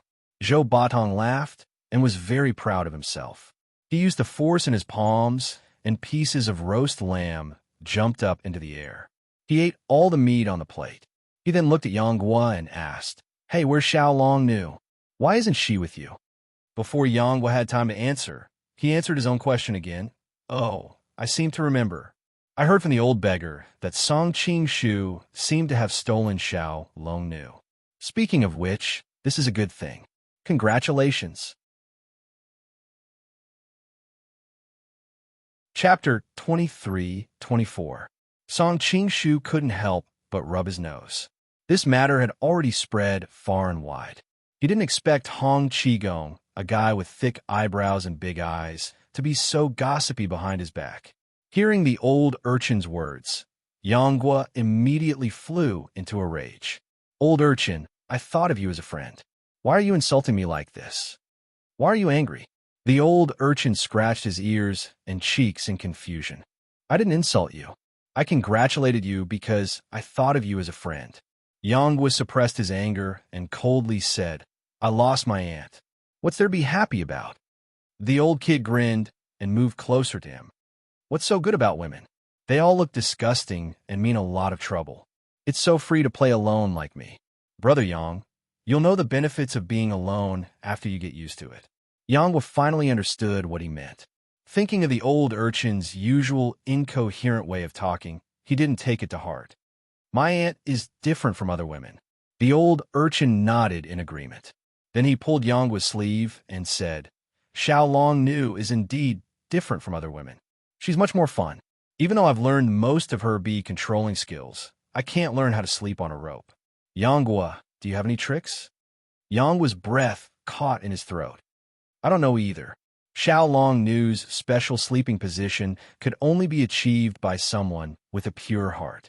Even an innocent person like the old urchin couldn't do it, let alone someone with a clever heart like him.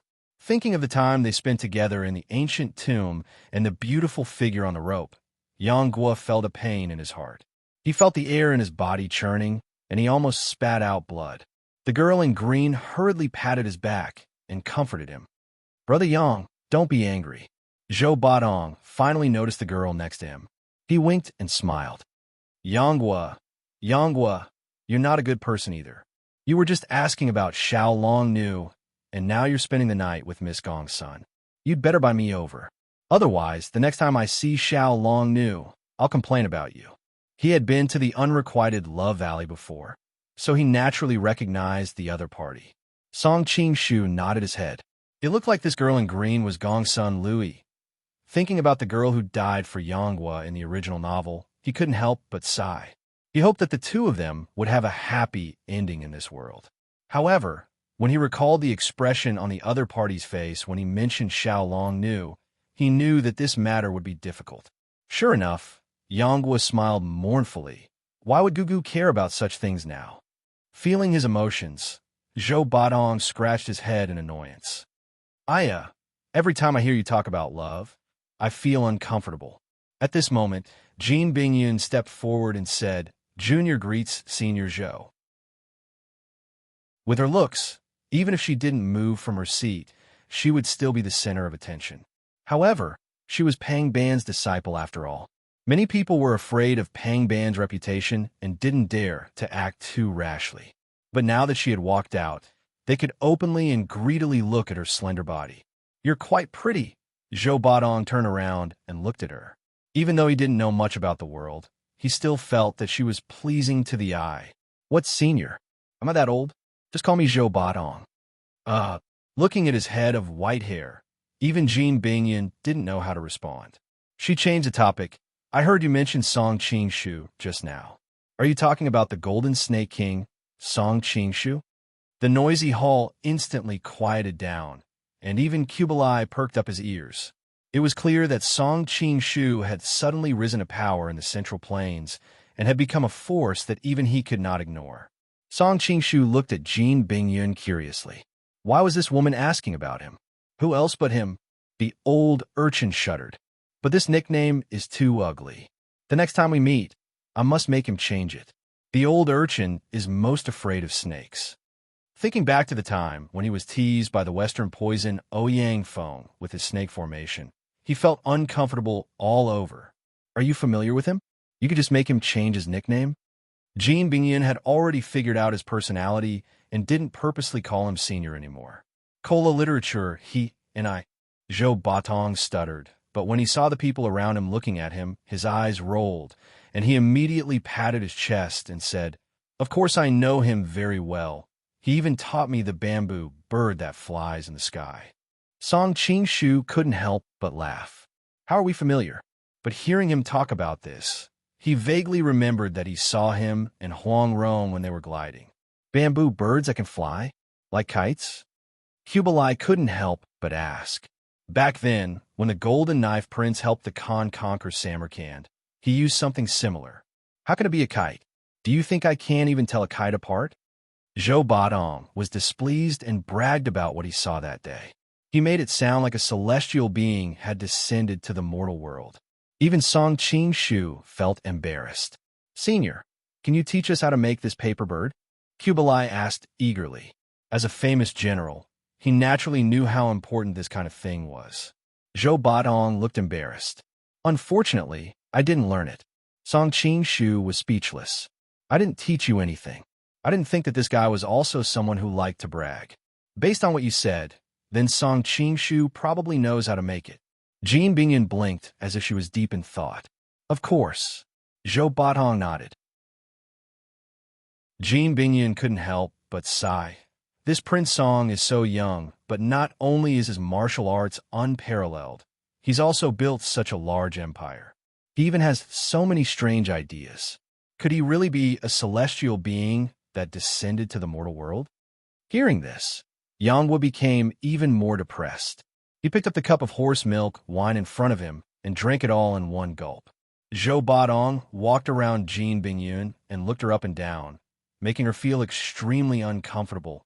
Is there something wrong with my body? That's not it. I was just thinking about what the old beggar told me about Song being the devil of all women. No woman could resist his charm. At first, I didn't quite understand, but now that I see you like this, I kind of understand what's going on. Zhou Badong turned to Yanghua and said, This girl hasn't even seen Song, yet she's already like this. Brother Yang, it's not wrong for you to lose. Cough, cough. Yanghua couldn't hold it in any longer, and a trickle of blood leaked out from the corner of his mouth. Gongsun Liu, he hurriedly took out a handkerchief to wipe it off and glared at Zhou Badong. Old urchin, can you not speak nonsense? Song Qing-shu was also a bit apologetic. He walked over to hold Yanggua's hand and used his internal energy to help him recover. I'm afraid that Brother Yang's martial arts can't withstand great emotions. I hope that you'll pay more attention to it. Yanghua looked at him with some surprise. Thank you. Jinlun Fuang looked at the two of them suspiciously, deep in thought. Even though Jean Bingyun usually had a calm expression on her face, she couldn't help but blush when she heard this in front of everyone. Senior, you're mistaken. It's just that my master is a bit curious about that Prince Song, so I'm helping him find out. Only then did the people around them feel relieved. How could the goddess in everyone's hearts be moved so easily? But then they thought about how even the evil Master Pangban was interested in Song Qing-shu. Could it be that that person was really that strong? Song Qing-shu was also shocked. It looked like he had been too ostentatious these past few years. Perhaps it wasn't just Pangban, but his name was also on Temujin's radar. In this world, staying low was the way to go. Zhou Badong had been messing around for a while, and now he was getting bored. He said, Little girl, you asked me quite a few questions just now. Now it's my turn to ask you. Jean Bingyun smiled slightly. What would Mr. Zhou like to ask? Chapter 23-25. Song Qing-shu's heart skipped a beat. It looked like he and Hong Qigong really did come to Helen City to look for Guojing. He just didn't know if DeWu and Xiaowu had come. Last time, when they left the Shisham marriage selection, they seemed to have come to Mongolia to look for Guojing. Guojing. Jean Bingyun clearly didn't expect him to ask this. Is it the golden knife consort from back then? Before Zhou Badong could reply, Kublai replied in a deep voice, I hope Miss Jean knows that Guojing betrayed the Khan 10 years ago and is no longer the golden knife consort of Mongolia. Also, the Khan has recently betrothed Gugu to Wu Chun of the Hongjila clan. If you mention the golden knife consort again, it'll cause a lot of people to talk about it. Gugu. Yanghua was extremely sensitive to this word. He instinctively stood up and wanted to ask who Wu Chun was. Jinlun Fuang quickly explained to him. Only then did he understand that Gugu wasn't Xiao Long Nu, but Hua Zheng. Only then did he sit down dejectedly. Gongsun Liu's eyes were all on him. Seeing this, her heart ached, but she didn't show it on her face. She still maintained a slight smile. I misspoke, Jean Bingyun said apologetically. Jean Bingyun had an apologetic expression on her face. Coupled with her elegant and refined appearance, she looked delicate and pitiful. No one could harden their heart to really blame her for anything. Miss Jean, don't worry about it. Kublai also secretly called her a vixen. He didn't dare to look at her any longer and quickly turned his attention to Zhou Batong. I heard that Hong Qigong of the Beggar clan caused a ruckus at Seventh Brothers Mansion yesterday. He's also asking about Guijing. Is he really in Helen City right now? It wasn't that no one suspected that Guijing was with Huazhong, but when Jinlun Fuwang and the others went to the Central Plains to investigate, they didn't find her. After Huazhong came back, she also sent people to ask about Guijing. She only went to find a doctor because one of her loyal subordinates contracted a strange disease. She didn't find Guijing in the mansion either, so no one suspected anything. But now, people keep coming to look for Guijing. Could it be that Huazhong really hit him? Zhou Batong impatiently put his hands on his hips and said, I'm asking because I don't know if he's here or not. If I knew he was here, I wouldn't be asking you. I would have made a bet with the old beggar to see who would find Guijing first. Aya, you look smart, but you're also dumb. No matter how magnanimous Kublai was, he couldn't keep his face after being pointed at like this in front of everyone. The leader of the Jin Kong school and Taoist Baixing shouted angrily, How dare you? They had just joined Kublai's side and hadn't made any contributions yet. They had just been humiliated by Yang Hua and wanted to save their face. When they saw this, they rushed out at the same time and grabbed Zhou Batong's shoulders. They wanted to capture him and hand him over to Kublai. Aya, I love fighting. Zhou Batong's face was filled with excitement. He went up and exchanged blows with the two. Aya! With a bang, the leader of the Jin Kong school and Taoist Baixing's body swayed, but they stood their ground. Zhou Batong, on the other hand, was pushed back a few steps. The Mongolians in the room were shocked. Before, when they saw that the leader of the Jin Kong school and Taoist Baixing couldn't even handle a young man, they looked down on them. Now that they saw them, they realized that their martial arts were indeed powerful. The reputation they made in the Ryong Palace wasn't just a rumor. Even Jinlun Fuwang, Yang Hua, and the others had similar thoughts. Although Zhou Batong's martial arts were powerful, he was fighting one against two. It was normal for him to be at a disadvantage when it came to internal energy. Song Qing-shu, on the other hand, could see clearly that Zhou Batong was retreating because he was using the momentum. The leader of the Jin Kong school and Taoist Baixing were probably trying to show off in front of Kublai, so they endured the risk of injury and didn't retreat. They were thinking the same thing. Wow, your palms are so cold and your fists are so hard. I was too careless just now. That doesn't count. Let's do it again. As soon as Zhou Batong finished speaking, it was as if he had multiple bodies. One hand held the vacant fist, and the other held the demon subduing fist. He attacked with both hands. Dancing God, Ebook Taoist Baixing and the leader of the Jin Kong school had never seen this kind of martial arts before. They were instantly caught off guard. However, with their cultivation levels, they wouldn't lose so easily if they worked together. Kublai knew that these martial arts masters had to respect their status. He said, This isn't a martial arts competition. Capture him. I have questions to ask him.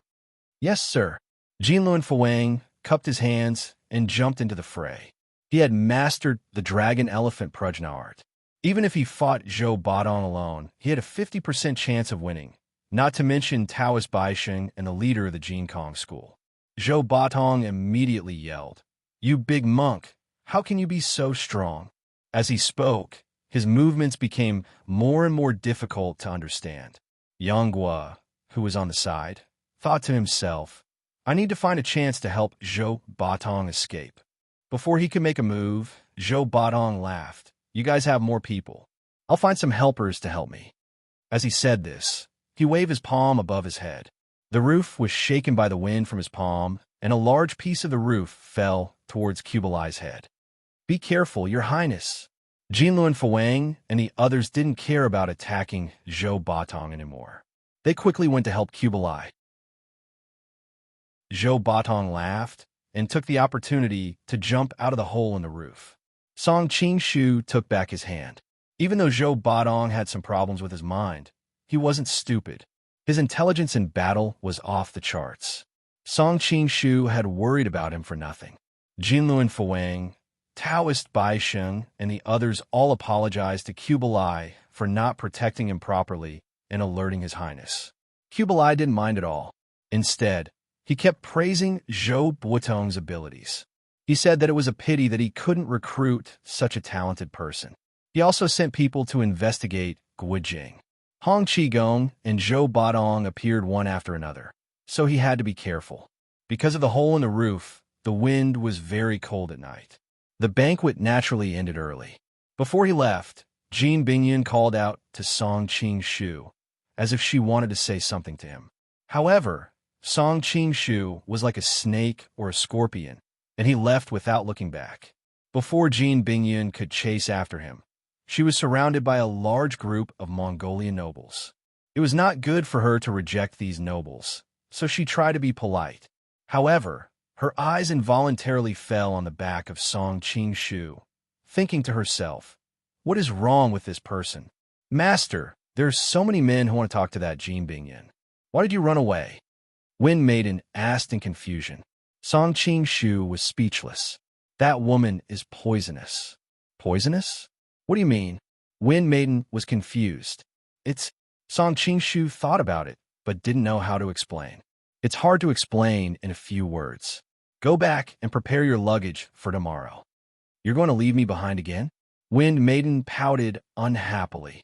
However, when she thought about how she could leave the city with him tomorrow, she didn't mind this small matter. Chapter 23-26. You're saying that there's a conspiracy behind all this? Song Qing-shu was shocked. "I'm not sure." Zhao Amin shook her head. "I have a feeling that there's more to it than meets the eye. Unfortunately, there's too little information. I can't tell." Song Qing-shu laughed. "Who cares if it's a conspiracy or an open one? We'll deal with whatever comes our way. If Zhou Baodong can come and go as he pleases in Kublai's residence, why can't I?" "Zhou Baodong?" Zhao Min frowned. Song Qing-shu roughly explained what had just happened. A hint of worry flashed across Zhao Min's face. "Hong Qigong is a straightforward person, and Zhou Baodong behaves like a child. If the two of them cause such a ruckus in Helen City, I'm afraid Guojing will be in danger. Should I secretly inform them of Guojing's whereabouts?" Song Qing-shu suggested. Zhao Min shook her head. "No, Guojing has lost his memories. If we let them reunite, it'll have the opposite effect. Plus, Helen City's attention is on those two. If they go looking for Guojing, they'll expose Guojing's whereabouts. Then what should we do? Are we going to keep this up?" Song Qing-shu felt a headache coming on. "That aunt must have her own plans. If I'm not wrong, she'll probably recover Guojing's memories before the wedding," Zhao Min said. "My aunt is a pitiful person. Let her enjoy her last happy moments." Song Qing-shu thought about how he had always seen Hua Zheng with a bitter expression. This time, he had only seen a rosy glow on her face. "I don't want to be the one to break up a couple. I'm going to accompany Wei-chun on a treasure hunt this time. They'll have to wait for Wei-chun to return before they get married. We'll see what happens then." "Will you be bringing the Wind Maiden with you this time?" Zhao Min suddenly asked. Song Qing-shu smiled embarrassedly and said, "She is, after all, a servant of the Water Moon Great Sect. She used to follow around. If we leave her here alone, it will inevitably arouse suspicion." "I'm not against it. Why are you feeling guilty?" Zhao Min rolled her eyes at him with a faint smile. "This woman knows your identity. It's not safe to leave her in Helen City. If you keep her by your side, you won't have to worry about her doing anything." Song Qing-shu breathed a sigh of relief. "As long as you don't mind. Don't worry. I won't object to a woman like her even if you play with her." Zhao Min snorted. "As long as you don't have any true love. I don't want that woman surnamed Zhou to blame me." Song Qing-shu couldn't help but look at her with a smile. "Do you care about Jiruo's opinion?" Zhao Min blushed. "In any case, I don't care. Especially that woman from the Demon Master Palace. Don't be unable to control yourself and be sucked dry. If that happens, I will really despise you." Song Qing-shu only felt a slight chill between his legs. He hurriedly said, "Don't worry. I will stay far away from that woman." Although he was very curious whether Pang Ban's Dao Heart Demon Seed was more powerful or his joys in art was more powerful, he didn't dare to take the risk. If he lost, it would be terrible. Therefore, no matter how beautiful Jean Bingyun was, he couldn't touch her. I wonder what the principle of Pang Ban's Dao, hard demon seed is. Jean Bingyun is clearly a virgin. How can Pang Ban plant the demon seed in the target's body through her body? Song Qingshu couldn't help thinking. As expected, you still have thoughts about her. Beside him, Zhao Min sneered. Only then did Song Qingshu return to his senses. He said calmly, I'm just worried about your safety after I leave. You should know that the Vajra sect master and priest Baiseng have both betrayed the Ryong mansion. If something happens to you here, you won't even be able to find anyone to help you. After saying that, he secretly despised himself for being a scumbag. His ability to talk was really getting better and better. Don't worry. Our Ryong mansion is one of the 4 kings with real power in Mongolia. Although something happened, our foundation is still there. Zhao Min's expression softened. Take this mansion, for example. If I hadn't removed some of the guards in advance every day, you wouldn't have been able to enter so easily. As she spoke, a faint blush covered her face. Her already beautiful cheeks looked even more alluring. Song Qingshu was very tempted. He couldn't help but lean over and take a whiff. I'm leaving tomorrow. Why don't we? Zhao Min took a step back, and the corners of her lips curled up slightly. You come every night. Isn't that enough? Song Qingshu chuckled. No man would complain about having too much of a noble and beautiful woman like you. Princess. Zhao Min spat, but there was still a smug look on her face. Which woman wouldn't want their lover to be infatuated with them? You're leaving for a long journey tomorrow. You don't know how many dangers lie ahead.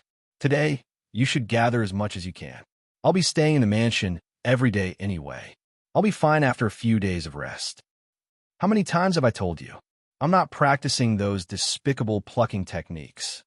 Hee, don't lie to yourself. Even Zhou Zhirua agrees with me on this. How dare you lie to your husband behind his back? I'll punish you according to the family rules. Zhou Zhirua isn't as old as me, right? The next day, when Wind Lady saw Song Qingshu, she circled around him curiously. Song Qingshu rubbed his neck uncomfortably. What's wrong? He wondered if Zhao Min's lipstick was still wet. Wind Lady pouted. I'm just curious. Where have you been instead of sleeping at home? It's so cold here in Mo Bay. Look at how radiant you look. I'm sure you didn't spend the night outdoors. Song Qingshu chuckled. He prepared to give her a scare. Would you believe me if I told you that I spent the night in Princess Consort's room? Wind Lady was startled. How is that possible? Why would Princess Consort allow you to? That's because I'm so seductive. Song Qingshu was feeling smug when a light cough came from behind him. Ahem, who is this Princess Consort you speak of? It can't be me, can it? The two turned around and were shocked to see Princess Yaluen standing at the side with a half-smile. Wind Lady quickly bowed and apologized. Song Qingshu, on the other hand, was calmer. I was just joking. Princess Consort, you're so generous. I'm sure you won't mind. Princess Yaluen gave him a deep look and said, The Grand Master even dares to make fun of your highness. You seem to have grown bolder than before. Song Qingshu smiled sheepishly. Yaluen added, But if you protect my father well, I won't blame you. I'll even reward you. Thank you, Princess Consort. Song Qingshu bowed pretentiously. Princess Yaluen ignored him and went to talk to her father, Wichun. At that moment, Elder Wu Sun leaned over. He eyed Wind Lady's perky but greedily before saying, You're really the role model of our generation. How dare you have designs on Princess Consort? Song Qingshu's expression turned serious. You can't just say things like that. Elder Wu Sun laughed and said, There are no outsiders here. I won't hide it from you.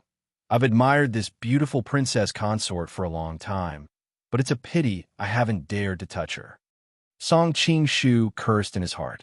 This person looked virtuous and respectable on the surface, but he didn't expect him to be such an old pervert. However, in order to improve their relationship and make it easier for him to act in the future, he also chatted with him. With a common topic, the two of them quickly became familiar with each other. The princess agreed to let me pick 30 beauties from the Taiyin tribe. Other than Yali Xian and her daughter Aman, I can pick anyone from the other large tribes. Of course, it's not like Yali Xian and Aman can't, but you have to wait for me. 2 days, hey. Elder Wu Sun said. Song Qingshu was stunned. How can I accept that? Chapter 23-27. This dog thing. Song Qingshu instantly understood his meaning and couldn't help feeling angry. He really wanted to slap him, but seeing that there were Mongolians everywhere, he suppressed the impulse in his heart. According to what I know, Aman and Yali Xian are famous beauties in the Taiyin tribe, and they're the wives and daughters of the Taiyin tribe's #1 warrior, Che Erku. I'm afraid it won't be easy to hand them over, right? Song Qingshu did not directly reply and quietly changed the topic. At the same time, he had some doubts in his heart. Yali Xian should have died in the white horse neighing the west wind. Could she still be alive in this world? Old man Wu Sun snorted. Now that my Mongolian empire is so strong, which tribe on the prairie dares to not listen to us? Moreover, we are leading the Jie Shui army this time, so they have no choice but to hand them over. Song Qingshu said in a deep voice, I feel that this trip won't go smoothly. Old man Wu Sun laughed. I know you can't bear to part with the Wind Maiden. That's fine, we'll talk about it after we see those 2 beauties in the Taiyin tribe. Perhaps you will be begging me to exchange you then. After saying this, he left. The Wind Maiden angrily charged over. If you dare exchange me with him, You'll what? Song Qingshu said with a smile. I'll expose your identity. The Wind Lady bit her lips. She was clearly frightened by this lecherous old man. Aren't you afraid I'll kill you to silence you? Song Qingshu calmly looked at her. The Wind Maiden subconsciously took a step back, but she immediately smiled. I'm not afraid. How could Master be so cruel? Song Qingshu said, Actually, you don't need to worry at all. With old man Wu Sun's cultivation, if he really wants to do something to you, he can make you think it was just a dream. There might not even be a dream left behind. He was not lying. With old man Wu Sun's spiritual energy, if a normal woman met him, he could hypnotize them into giving themselves to him. If necessary, he could even erase their memories. If it wasn't for him worrying about the Water Moon sect, the Wind Maiden would have already been taken by him. Speaking of which, although this old man was lustful, he was very cautious and never touched people he shouldn't touch. For example, his eyes were filled with lust when he looked at Princess Yulun. It was clear he had thoughts in his heart, but he could clearly control himself and not take the slightest risk. As for Taiyin tribes Aman and Yali Xian, their background was not a threat to old man Wu Sun, who was one of the 4 10,000 households. The Wind Maiden couldn't help shivering. Master, if you dawn, kill me with a knife. It's too disgusting. Seeing that he had scared enough, Song Qingshu smiled and said, Don't worry. With me protecting you, nothing will happen to you. Thank you. The Wind Maiden looked at him with a complex expression. At this time, Princess Yulun and the others had finished saying their farewells. The leader of the Jie Shui army, Boru, suddenly gave the order to set off. The group of people left Peace Forest City and headed southwest. Song Qingshu silently observed along the way. Boru's Jie Shui army, Huaqin subordinates, and Old Man Wu Sun subordinates had a total of around 2,000 people. They were all elite warriors, and this kind of power was enough to suppress most of the tribes on the plains. In comparison, he was a bit more alone. No, at least he had the Wind Maiden as a subordinate. He also noticed something along the way. Compared to the armies of the Central Plains, the Mongolian soldiers each had 3 horses. After running for several dozen miles, they would switch horses and rest. Like this, they could travel at high speeds and did not even need a rest. They had water bottles to drink and dried meat to eat. It was no wonder the Mongolian army came and went like the wind, making the other countries tremble in fear. Song Qingshu was fine. Not only did he have a high level of cultivation, but he had also been on the battlefield many times. He was used to this kind of marching. However, the Wind Maiden had it hard. She frowned. The bumpy ride had probably caused her thighs to break. He threw a bottle of ointment to her and said, Find a chance to apply this on your legs. It should make you feel better. Thank you. The Wind Maiden blushed. There were men everywhere. How could she have the chance to apply the ointment under the watchful eyes of so many people? Fortunately, the army had to stop and reorganize after a short while. Even though the horses could be rotated, the people still needed to go to the toilet. The Wind Maiden found a chance to sneak away and only came back after a while. Seeing that her brows were relaxed, the ointment must have been effective. They continued marching until evening, when Borchu gave the order to set up camp. The soldiers of the various battalions started to set up their tents in an orderly manner. Others started a fire, fetched water, and cooked. Everyone was busy. Only Song Qing-shu and the Wind Maiden were free. Old man Wu Sun had also returned to his tent to rest. Even though his cultivation was high, he was old. Moreover, he walked the path of a mage, so his body was naturally weaker. The bumpy journey had caused him to suffer a lot. It was only when he thought of the 30 beauties waiting for him in the Taiyin tribe that he persevered. Looking at his hunched and trembling back, the Wind Maiden cursed in her heart. Such a weak body, and still so lecherous. One day, he will die on a woman's belly. Song Qing-shu nodded in agreement. When they fought earlier, he could clearly feel that old man Wu Sun's body was very weak, but in the end, he was still so lecherous. However, the other party was an expert from the Mongolian side. Naturally, he could not be so kind as to remind the other party to take care of his body. He could not wait for the old man to die. During dinner, Borchu invited everyone to his tent for a drink. Clearly, he was trying to get closer to them. In the past few days, Song Qing-shu had already gotten used to this kind of dinner party. After the guests enjoyed themselves to their heart's content, he returned to his tent to rest. It was very cold in the northern desert grassland at night. Other than the patrolling sentries, everyone else hid in their tents to rest. Song Qing-shu and the Wind Maiden were arranged to share a tent. After all, they were marching, and it was impossible to prepare a tent for the Wind Maiden alone. Song Qing-shu didn't reject her. Just as he was thinking about how he was going to sleep with the Wind Lady, he found that she had already fallen asleep on the bed. He could feel her beautiful curves through the blanket. This girl who warms the bed is quite competent. Song Qing-shu chuckled. Just as he was about to crawl under the blanket, an alarm went off in his head. He hurriedly dodged backwards, and a gleaming dagger stabbed out from under the blanket. However, it quickly stopped 3 inches away from his neck. Song Qing-shu's 2 fingers had already clamped down on the blade.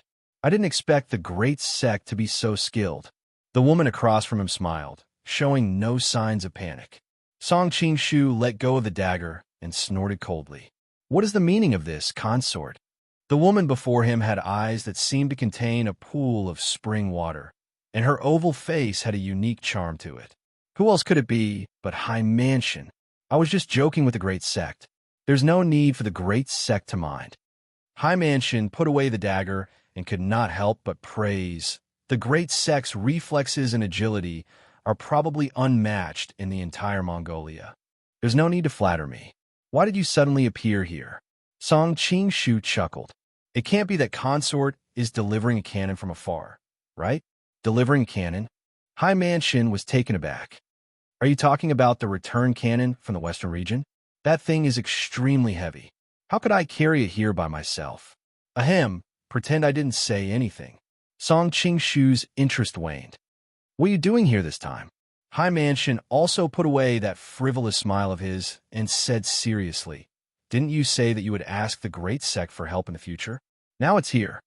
Song Qing-shu frowned. What is it? Chapter 23-28. Absolutely not. Song Qing-shu flatly refused. Why not? High Mansion still had that charming smile on his face. You are the only expert bodyguard on this trip. With your martial arts skills, it won't be difficult to kill Wu Chun. It's precisely because I am his bodyguard that I can't kill him. Song Qing-shu snorted. He didn't want to get into trouble. High Mansion walked in front of him and said with a smile, it can't be because he is Princess Yaluan's father that you can't bring yourself to kill him? Song Qing-shu replied coldly. It has nothing to do with her. How can it be a small matter for someone of Wu Chen's status to be assassinated? I did promise you before that I would do one thing for you without making things difficult for you to repay your kindness last time, but it doesn't include this. High Mansion also put away his smile and said in a cold tone, "Aren't you afraid that I will expose you for not being the true Watermoon Great Sect? And you don't even need to return to Helen City. You just have to run to inform Wu Chun and Old Man Wu Sun, and they will send troops to capture you. At that time, you can only resist, and I will also achieve my goal." Song Qingshu was not moved at all. "At worst, we will fight to the death. At that time, I will expose the fact that Princess Yaoan organized an army to kill Su Lai Wu. Let's see who can't stand it first." "I was just joking with you. Why are you so serious?" High Mansion nudged him with his shoulder. His face was like ice melting, and a smile instantly bloomed on his face. "How can I let the Great Sect take such a big risk? When the time comes, the Great Sect only needs to leave for a while at a specific time, and my people will naturally do it." "Good." Song Qingshu thought for a moment. Although he was sent to protect Wu Chun, he couldn't stay close to him all the time. He could find an excuse to leave for a moment, and it wouldn't arouse suspicion. As for Princess Yaoan's request, Song Qingshu naturally wouldn't be so blinded by lust that he would ruin his original intention of coming here because of a woman. If he could cause internal strife in Mongolia and weaken the strength of Mongolia, of course he would be happy to see it. The Great Sect is really straightforward. High Mansion poured 2 cups of horse milk wine. "I wish us victory in advance." Song Qingshu wasn't afraid that she would poison him. He clinked his cup with her and drained it. Suddenly, he realized that the Great Sect probably didn't want him to do it in the first place. The reason he said that was to make him agree to the second condition. "Even if I'm not here, Wu Chun has Bolhu and the Chie Shui army, Old Man Wu Sun, and many family warriors." "Who are you?" Song Qingshu said. Mansion said, "High phone." Mansion smiled. "It is for the Great Sect." The Mansion said, "The less the Great Sect, the better." Knowing that she didn't want to say it, Song Qingshu gave up asking. "It's freezing outside right now. Why don't you rest here tonight?" "Tion." "But unfortunately, there is. Only I but there. I, King I Chanli, why you come I Song Qingshu cupped his hands. "If that is the case, I will warm the Great Sect's bed and keep you company. I promise you won't feel cold." Ami burst out laughing. "You sure have guts. You're making me more and more curious.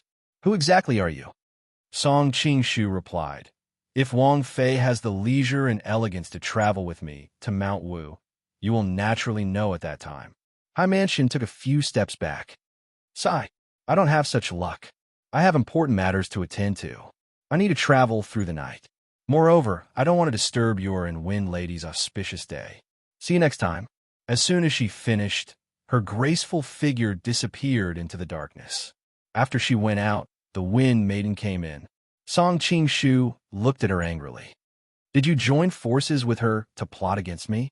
Wind Lady's nose was red from the cold. Hearing this, she paled. "Please forgive me, master. I dare not disobey the Great Sect's orders." Song Qingshu asked curiously. "Actually, I don't understand. The Great Sect is no longer under the OGDI sect. Strictly speaking, the Great Sect's consort High Mansion is from a poor family. Why are you so afraid of her?" "I can't explain this to you, master. Please forgive me." A hesitant expression appeared on the Wind Maiden's face. Song Qingshu glanced at her. "I didn't force her any further. It's getting late. Let's go to sleep."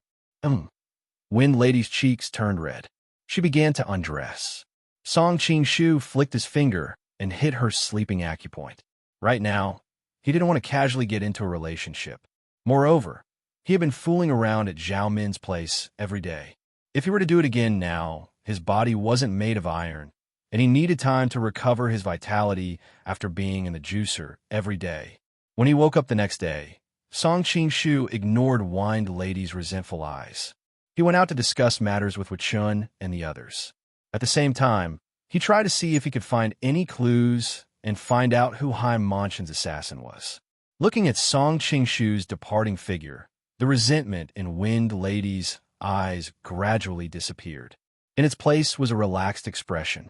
Hai Manshan had asked her to get close to him and seduce him. Now that he had rejected her, it was none of her business. The army headed west. About 10 days later, they finally arrived at the Taiyin tribe. The people of the Taiyin tribe had already come out to greet them. Chief Surik led the tribe to the largest tent. As for the rest of the army, they were brought to a nearby tent by his subordinates. Song Qing-shu had been secretly observing them. The people of the Taiyin tribe all had tall eyes and wide noses. Not only did they look different from the Han, but they also looked different from the Mongolians. He studied the military map and concluded that this place should be near the Kazakhs of the future. The men of the Taiyin tribe were all very strong. It was obvious that they were all outstanding warriors. However, there were not many of them. There were only a few hundred of them. The women who occasionally appeared in the tribe were tall and graceful. On average, they were pretty. No wonder Elder Wu Sun kept talking about how he had dared to make a deal with Huazheng just for the share of 30 beauties. Other than the chief Surik, there was also a middle-aged man called Che Ku who was the strongest. On the way here, Song Qing-shu had done his homework and knew that the number one warrior of the Taiyin tribe was Surik. However, Che Ku was a few years younger than him in the past and had not reached his peak, so he was not convinced of his loss. Now that so many years had passed, it was hard to say who was stronger. Surik was Su Pu's father. Song Qing-shu had met Su Pu and Li Wenxiu when he went north to Mongolia. Che Ku was Li Xian's husband and Aman's father. This mother and daughter were the flowers of the Taiyin tribe. It was unknown if it was his fortune or misfortune. If this was a peaceful era, this would naturally be a great fortune. But in this chaotic world, these two famous women would definitely attract the greed of people like Old Man Wu Sunday. However, Old Man Wu Sun maintained his mysterious and prestigious appearance, not revealing any lustful intentions at all. It seemed like he knew what was important. Wuchun and Bo-er Ku told Surik and the others the reason for their trip. Hearing that they were going to the nearby desert, the Taiyin tribe members all revealed looks of fear. Surik quickly said, "Our tribe has been passed down for generations that there is a terrifying demon living in the depths of the desert that specializes in taking people's lives. No one has ever come out of the desert alive." Bo-er Ku unconcernedly said, "I have over 10,000 elite soldiers under my command and have never lost a battle in the past few years. So why would I be afraid of an evil demon? You just need to find a guide for me." Song Qing-shu secretly laughed when he heard this. It was said that these Mongolians were straightforward, but he didn't think that they would lie without blinking. At most 2,000 people, he would say it was over 10,000. It seemed like he was trying to intimidate the Taiyin tribe. When Surik and the others saw that they could not persuade him, they could only say, "In terms of familiarity with the desert, my son Su Pu is the best in the tribe. Let it be your guide." As the chief, he naturally had to take the lead and send out his son. Che Ku on the other side also said, "My two disciples Camel and Sansur are also experts in this area. Let them go with you." Surik thought that they would be taken care of, so he did not refuse. Chapter 23-29. Churka frowned. "I've never heard of Amon having this kind of ability." Just as he was about to refuse, Su Pu said excitedly, "Amon has been there before, so she is indeed very familiar with the road. He and Aman were in love, so he naturally wanted to spend more time with her. Even if they played together during the day, they would soon go back to their own homes. This time, when they went out together, it was inevitable that they would spend the night outside. The young man was inevitably filled with all kinds of beautiful fantasies and expectations for such a scene. Old Man Wu Sun, who was at the side, said, "Since that is the case, it is decided. Amon will travel with us tomorrow." Wochen and Boru also nodded. "Yes, since she is familiar with the road, it's good to have another guide." Surik and Churka looked at each other and saw the helplessness in each other's eyes. But since the Mongolian leaders had nodded, how could they refuse? They could only agree with a frown. Song Qing-shu sighed in his heart. This Su Pu is too young, and he's completely unaware of the dangers of the world. His eyes are filled with excitement, and I presume he's looking forward to going out with his lover. But how could he know that his actions would be completely pushing his lover into a pit of fire? Song Qingshu looked around, but did not see Li Wenxiu. He could not help but feel a little strange. The last time he saw them, Su Pu and Li Wenxiu looked very close. So why was he with Amon now? What a scumbag. Next, Wochen confirmed the existence of the Gaochang labyrinth with Surik. Surik replied while thinking, "Our tribe has a rumor that there's a labyrinth hidden in the depths of the desert, but for hundreds of years, no one has really seen it. No one who has entered the depths of the desert has come out. That evil spirit is really scary. You should reconsider." Wochen and Boru suddenly laughed. "We Mongolians are great heroes who fear nothing.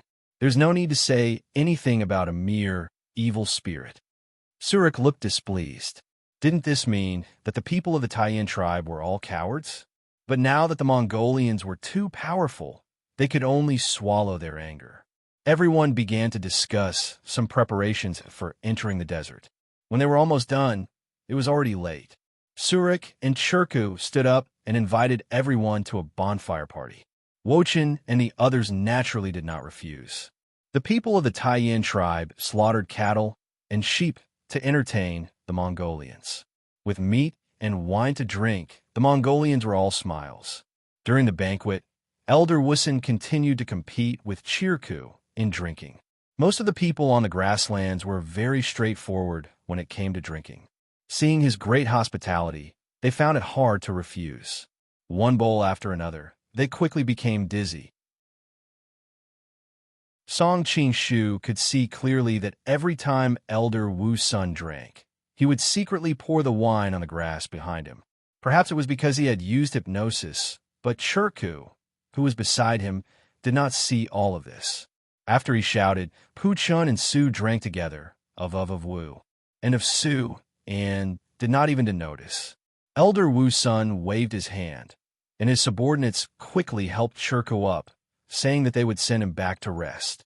His disciples, Camel and Sansur, wanted to come over and help him, but they were blocked by Elder Wu Sun's subordinates with wine. They could only watch helplessly as they left. Song Qingshu frowned. He naturally knew the purpose of Elder Wu Sun's trip. Now that Elder Wu Sun had gotten Chirka drunk, he probably had some ulterior motives. So, he used the excuse that it was convenient and quietly left the party to follow behind. After Elder Wu Sun and his group left 100 meters away, they were out of the sight of the people in the banquet hall. He waved his hand and had his subordinates carry Chirku to a tent at the side. Then, he straightened his collar and walked in another direction. Song Qingshu was worried that Elder Wu Sun would harm Chirka's life, so he hurriedly approached the tent to check. When he found that these people were only guarding Chirku and did not kill him, he heaved a sigh of relief. Looking at the figure of Elder Wu Sun in the distance, he was very curious. Where was he going this late at night? Could it be that he was the person that Sea Lost prepared to kill Wochen? Was he going to discuss with Sea Lost this time? Thinking of this, he quietly followed. Most of the people in the tribe were dancing and singing at the banquet hall. Adding in his high qing gong, naturally he would not be discovered. Together, after following Elder Wu Sun for a while, he finally saw him arrive in front of a large tent. There was an Iron Yin warrior guarding in front of the tent, but after looking at him, he fell to the ground in a daze. What happened? The people in the tent heard the commotion, and a young woman quickly opened the tent to check. Song Qingshu's eyes lit up. He had seen quite a few Iron Extension Tribe girls at the bonfire party earlier. Each and every one of them was young and beautiful. But compared to this young woman, they were like fireflies meeting the brilliance of the sun and moon. She was wearing a white skirt and a black coat, and her vest was embroidered with beautiful gold lace, which wrapped around her well-rounded and slender body. She wore a snow-white felt hat on her head, but the white wool on the small felt hat was far inferior to her snow-white skin. Old man Wu Sun couldn't help swallowing his saliva. "You are Cheku's wife, Yili Xian?" "I am. Who are you?" The young woman looked at the old man in front of her with a bit of doubt. "Could you be one of those Mongolian guests?" The hidden Song Qingshu was a bit suspicious. He vaguely remembered that this Yili Xian should have died according to the plot. So what was going on? At this time, Old Man Wu's son said with a smile. Yili Xian, are you confused? You can't even recognize your husband Che Ku. I am Che Ku. A look of anger flashed across the beautiful young woman's face. How could you be Che Ku? Her beautiful shining eyes suddenly became a bit confused. Che Erku, are you really Che Erku? Old Man Wu's son's lips curled up into a proud smile. That's right, it's cold outside. Let's talk inside. Oh, all right. Yili Xian subconsciously nodded and considerately helped her husband open the curtains. Che Ku, didn't you have to entertain those Mongolian guests? Why did you come back so early? Old Man Wu's son placed a hand on her soft waist and laughed at the same time. That stupid donkey drank a few cups and became drunk, so I came back to accompany my dear wife. Hateful, Yili Xian pouted, clearly not realizing that this man was not her husband at all. Song Qingshu, who was outside, felt a bit of toothache. He never thought that Old Man Wu's son did not come to meet Hai Wanli, but rather he came to harm someone else's wife because of his lust. He really is a beast. With such powerful spiritual energy, he didn't use it as a noble totem and instead used it to do this kind of dirty thing. I also know the soul transferring technique. Did I use it to deal with women? Madam, be good. Take off your clothes. The sound of Old Man Wu's son swallowing came from inside.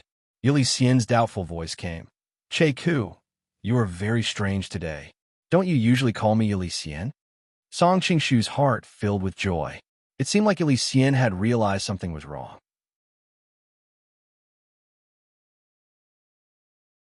Chapter 23:30. Song Qingshu couldn't help feeling a bit hesitant.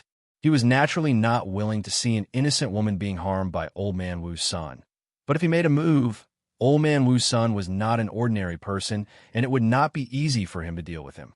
His identity would be easily exposed, and it would be disadvantageous to his plan to head north. But if he did not save her, it would go against his will. Just as he was about to make a move, he suddenly thought of something and quickly hid behind the tent. He saw a black shadow suddenly appear from the other side and charge into the tent. Soon, there were sounds of fighting coming from inside the tent. Song Qingshu gathered sword chi on his finger and sliced open a corner of the tent. He saw the black shadow quickly attack Old Man Wu's son, putting him in a very difficult position. Although Old Man Wu's son was an expert in spiritual attacks, he did not expect his close combat martial arts to not be weak. However, it could be seen that he had been injured by the enemy's sneak attack and was in a very difficult position. After watching for a while, Song Qingshu could see that although the Black Shadow's martial arts were not bad, it could not be considered a peak expert. Otherwise, a mage like Old Man Wu's son would have already been defeated by a warrior in close combat. Old Man Wu's son gradually pulled away and his eyes lit up. The Black Shadow's figure instantly froze, as if he was stunned. Song Qingshu had fought with Old Man Wu's son before and knew that this Black Shadow had been hit by his body freezing technique and could not control his body at all. Old Man Wu's son gave a fiendish laugh and pulled out a dagger to end his life. The Black Shadow suddenly raised his hand with difficulty. If it was not for Song Qingshu's high cultivation, he would not have seen the black needles shooting out. Old Man Wu's son's expression changed, and he quickly pulled the woman beside him to block, but he was a step too late. His body had already been hit by several fine needles. Yili Xian. The Black Shadow noticed that most of the needles had been blocked by Yili Xian, and his eyes couldn't help popping out. At this time, there was a commotion in the distance. It seemed like many people had heard the commotion and were rushing over. The Black Shadow revealed a look of hesitation and finally said with a hateful tone, "Who told you to choose Che Erku in the past?" Then he broke through the tent and disappeared into the darkness. Old Man Wu's son quickly sealed the acupoints on his wound and thought to himself, what a domineering poison needle.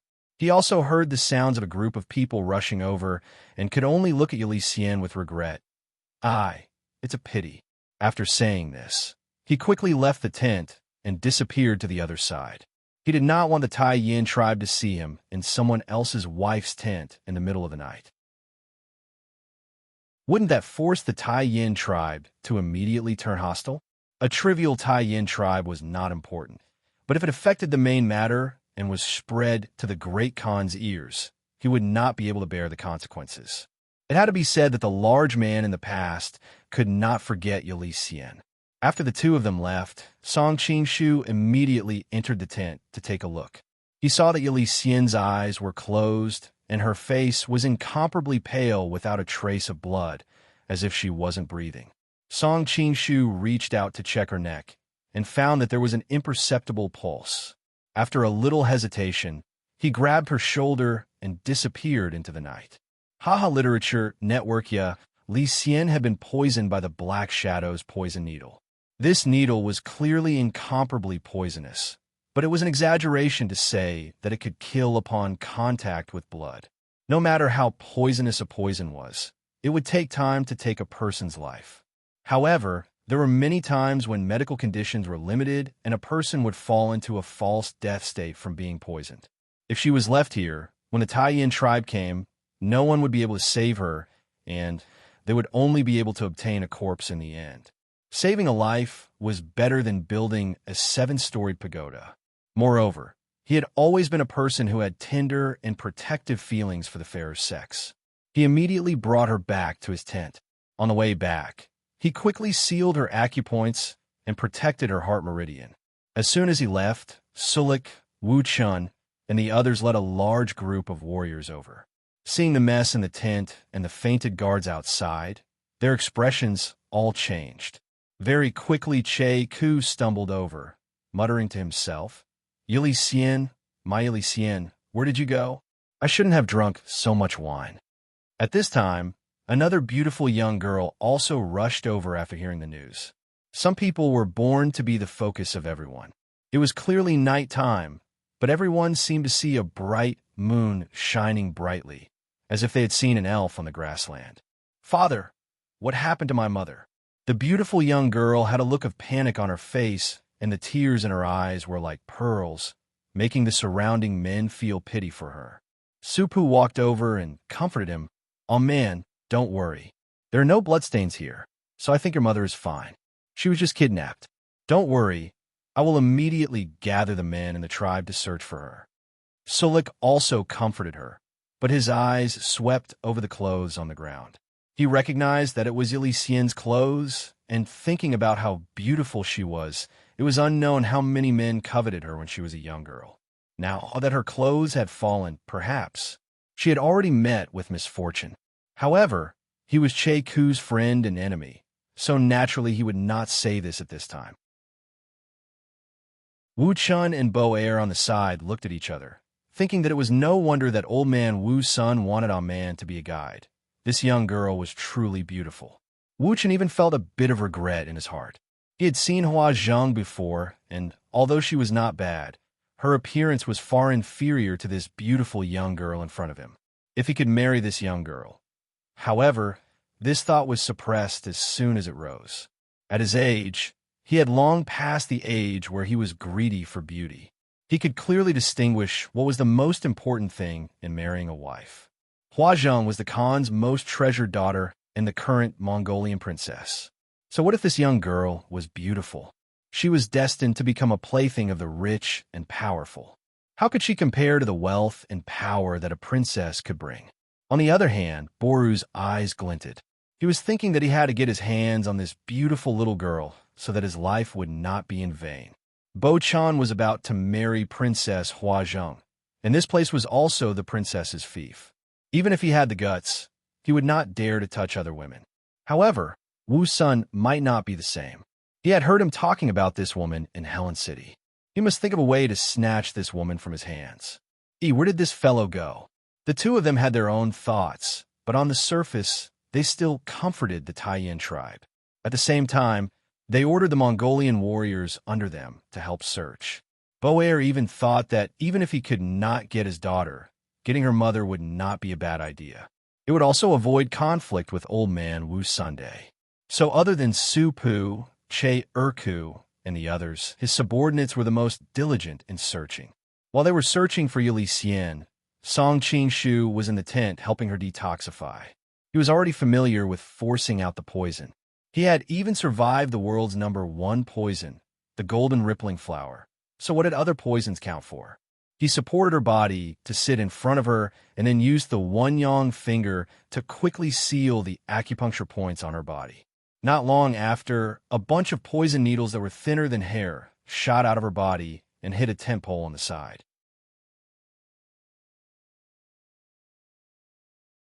Chapter 23:31. Such a thin needle could easily break in one's body. Once it entered one's heart, even a god would not be able to save it.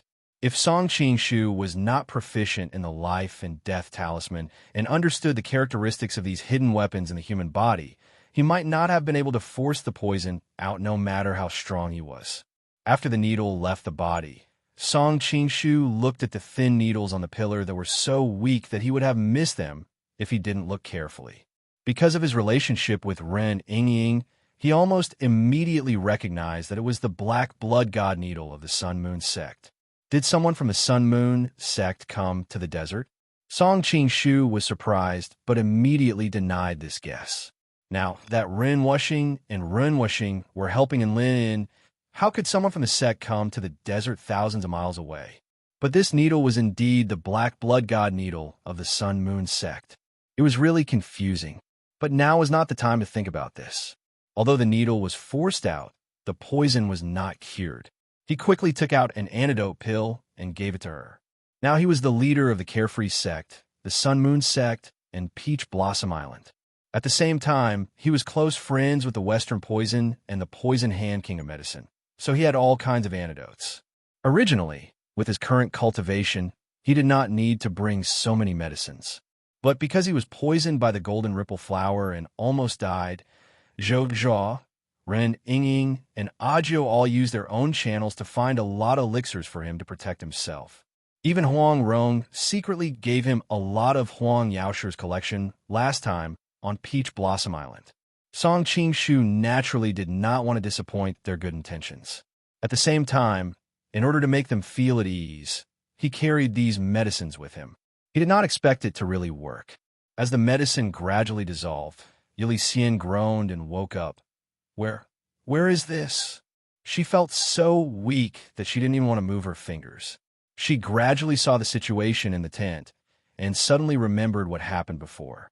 She felt a man pressing against her from behind and couldn't help but cry out in alarm. She subconsciously wanted to get up and escape. Don't move, you've been poisoned, and I'm helping you force out the poison. Song Qing-shu looked at her in confusion. Why did this woman have such a big reaction? Yili Xian finally reacted, and her pale face turned red. It turned out the other side was pointing at her back, and she had been thinking too much. Was it you that saved me? Yili Xian recalled the situation just now.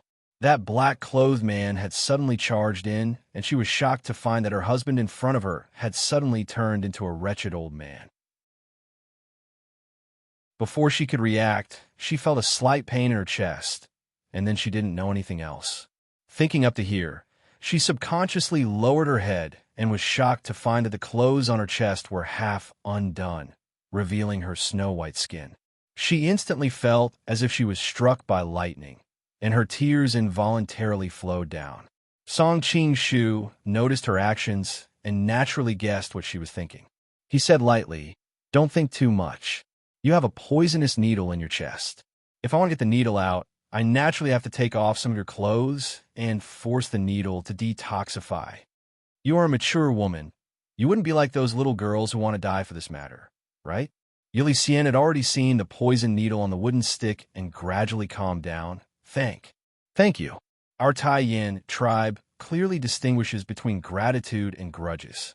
Since you did this to save me, I naturally will not blame you and will only thank you. Song Qing-shu was a bit surprised. He never thought that she would be this easy to talk to. He was prepared to deal with a bunch of melodramatic plots. There's no need to thank me. I just don't want to see such a beautiful woman die. Song Qing-shu withdrew his true qi. The poison in her body had mostly been cleared, and as long as she took medicine on time, she would be able to recover after a period of rest. Speaking of which, the Sun Moon religion's black blood god needle was truly vicious. If it wasn't for him, no one in the Tai-Yin tribe would have been able to remove it. Moreover, the needle was too thin and the cause of death might not even be found. Dong dong. Sensing that the person behind her had left, Yili Xian quickly tried to button up the front of her clothes. It was a pity that after being poisoned, her hands and feet did not listen to her. She tried for a long time without success, and she almost cried. Song Qing-shu casually waved his hand, and the blanket on the side covered her body. You've seen what you shouldn't have seen, so you don't need to be this excited. Be careful of the poison in your body repeating itself. Yili Xian thought that this person was like this, but she felt that his words were very reasonable. She did not know how to refute him, so she changed the topic and said, "May I ask for the hero's name? My husband has a certain prestige in the Taiyin tribe and will definitely repay you." Song Qing-shu gave a gentle laugh. Who would this woman scare by bringing up her husband at this time? But he did not expose her. You don't need to ask for my name, and I don't need you to repay me. Yili Xian finally noticed that there was a black cloth covering his face, and she could not see his appearance. She could only see a pair of bright eyes. Hero, why are you covering your face? This is for your own good. The less you know, the less danger there will be. Song Qing-shu said, Other than that, I want to remind you not to tell the Taiyin tribe about what happened today, especially that old man's appearance and clothing. Although Yili Xian did not recognize old man Wu Sun, that servant Wu Sun had such a wretched appearance. As long as he described him a bit, people who had seen him would be able to match him. As for his own identity, he did not want it to be exposed. Why? Yili Xian's face was covered in a layer of anger. That person is so bad, he actually dared to pretend to be Che Erku. I was almost. She was too embarrassed to continue. Song Qing-shu said, This person's identity is very famous, and he has a high status. Once this matter is exposed, it will only bring disaster to your tribe. Yili Xian's face was filled with stubbornness. Our Taiyin tribe is full of men. How could we be afraid of other people's power? Even if the one in trouble today was not me, but the other sisters of the tribe, we will definitely take revenge for her. Song Qing-shu suddenly felt a toothache. The moral system and values of the nomadic tribes on the prairies were very different from the people of the Central Plains. Perhaps his words would not have any use at all. Suddenly his heart moved, and he said, Why don't you think about why you unconsciously thought of him as your husband when that person looked at you? I don't know either. Yili Xian was filled with fear as a look of fear flashed across her face. Could it be that he is a demon from somewhere? Song Qing-shu guided her from the side. In the legends of your tribe, doesn't it say that there is an evil spirit in the desert? Yili Xian's body trembled. That's right, it must be him. The legends say that the evil spirit in the desert can steal a person's soul and can kill people without leaving a trace. It must be him. Seeing her intense reaction, Song Qing-shu finally smiled. She didn't listen to reason. He never thought that the legends of ghosts and gods would be so useful here. That evil spirit should not have gone far. If you don't want it to harm your tribe, then don't go back tonight. Rest here for the night and wait until tomorrow morning. Song Qing-shu thought that it would be hard for her to explain if she went back now. It was fine with the Taiyin tribe, but old man Wu Sun would most likely be suspicious. She could only quietly go back after the Mongolian army left tomorrow. This would be the best for everyone. Why? Yili Xian tightly grasped the blanket on her body and subconsciously took a step back. Song Qing-shu was speechless and could only explain it in a way she could understand. That evil spirit should have heard that the Mongolians were entering the desert. So it came out. Tomorrow, the Mongolians will be heading to its nest, so naturally it will have to go back as well. Otherwise, its nest will be lost.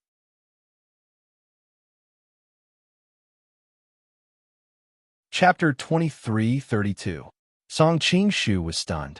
Before he could reply, the tent's curtain was pushed open and a petite figure charged in. Master, are you here? The person who came in was naturally the Wind Maiden. Song Qing-shu had already heard the footsteps of this person, so he did not stop her. What did you find me for? Song Qing-shu asked. The Wind Maiden looked at the beautiful young woman in the blanket and did not come back to her senses for a while. When she heard his words, she subconsciously pointed outside. Something seems to have happened to the Taiyin tribe. Che Erku's wife has been kidnapped. Her voice became weaker as she spoke. The woman in front of him had a very exotic appearance, and her hairstyle was exactly the same as the Tai tribe. It was easy to guess her identity, even with one's toes. "Oh, have you found the person?" Song Qingshu was very calm. The Tai tribe has split into several groups to search. Bo Eru has also personally led people into the wilderness, but there is still no news. The Wind Maiden's expression became more and more strange. It really was hard to guard against a thief in one's own home. That woman was here. It would be strange if they could find her in the wilderness. "Did anyone ask about me?" Song Qingshu asked in a deep voice. He had just disappeared from the bonfire party, so if someone investigated it, they would be suspicious. The Wind Maiden replied, "Wu Chun did ask about it. I said that Master suddenly had an epiphany and went to find a place to break through. I was worried that they would send people to find you, so I quickly came back." She had thought that Song Qingshu had disappeared to meet with Hai Wanli, but who would have thought that he had actually gone to steal a woman? Song Qingshu nodded. "You're quite smart, not using the excuse of being drunk." It had to be known that back at Audiobook's residence, he had won against Alonda and was already a famous wine immortal in Lin City. If he said he was drunk, no one would doubt it. The Wind Maiden looked at him with a complicated expression and said with a resentful expression, "I finally understand why Master hasn't touched me in the past few days. So you like being a wife?" Song Qingshu's face darkened. "What nonsense are you saying? It's not what you think. You are a member of the Mongolian envoys?" Yili Xian finally understood at this time and couldn't help crying out in surprise. Song Qingshu said lightly, "Sometimes knowing too much isn't necessarily a good thing." Yili Xian's beautiful face revealed a look of panic. She had thought that he was a messenger sent by God to save her, but she never thought that he and Old Man Wu Sun were from the Mongolian envoys. Then why did they save her? The Wind Maiden pulled out a dagger from her thigh and instantly placed it against Yili Xian's neck. "Master, kill her after playing with her, otherwise it will be very troublesome if this matter is exposed." Hearing this, Song Qingshu couldn't help but feel a little annoyed. "Don't kill her. I still have a use for her." The Wind Maiden misunderstood his meaning and hurriedly advised, "This woman is indeed beautiful, but she is in the Tai tribe and her identity is special. Once she is discovered, I am afraid that the Mongolians will not protect you. If Master really can't bear to part with her, you can use her a few more times tonight. I will secretly find a place to dispose of her tomorrow morning." Yili Xian had a good impression of this petite woman, but when she heard her words, a thought appeared in her mind. Were these people all demons? Thinking of being played with like a female slave and being killed afterwards, she couldn't take the fright she had tonight. She called for help as she tried to get up and run out of the tent. It was a pity that the poison in her body had not been cleared and her body was very weak. After running 2 steps, she fell to the ground. As for her cries for help, the cold wind was howling outside and everyone was searching for her. The entire camp was filled with noise and she couldn't hear anything at all. "Look at how scared she is." Song Qingshu angrily looked at the Wind Maiden and then walked over to help Yili Xian up. Yili Xian quickly moved back in fright. "I thought you were a good person, but I never thought that you only saved me to occupy me for a long time." Song Qingshu softly said, "Aren't you feeling a bit too good about yourself? Although you are beautiful, I have seen many people prettier than you in this world. Not all men are as greedy for your body as you think. Then why did you save me?" Although the other side's tone was not polite, Yili Xian's heart calmed down a bit. "Can't I help when I see injustice?" Song Qingshu gave a snort. The Wind Maiden on the side had a look of doubt. What was her master doing? Couldn't he just take off her clothes and push her down? What was the point in doing this? Could it be that he not only wanted her body, but also her heart? This master's level was much higher than the previous masters. Finally seeing that Song Qingshu did not make any further moves, Yili Xian finally calmed down. Song Qingshu reminded her, "Remember what I just said. Other than that, you have seen my methods. If you don't want trouble, don't investigate my identity and don't expose the matter of seeing me." Yes, Yili Xian was now a fish on the chopping block. How could she refuse? Seeing her expression, Song Qingshu nodded in satisfaction.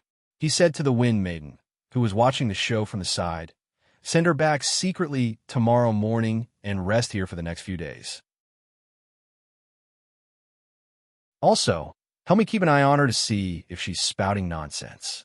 The Wind Maiden was instantly anxious. "I want to go with Master." Before she finished, she was mercilessly cut off by Song Qing-shu. "Have you forgotten the pain of riding a horse?" The burning pain on her inner thigh made the Wind Lady unable to continue her words. When she thought about how it would be even more difficult to ride a horse in the desert, she had the urge to retreat and no longer resist the other party's arrangement. "It's getting late. It's time to rest. You sleep on the bed with her." Song Qing-shu pointed at Yili Xian on the side. Yili Xian couldn't help letting out a sigh of relief. Although this young girl's words were scary, she was still a woman, and sleeping with her was better than sleeping with a man. The Wind Maiden giggled. "No need. I'll make my own bed. Master, you can sleep on the bed."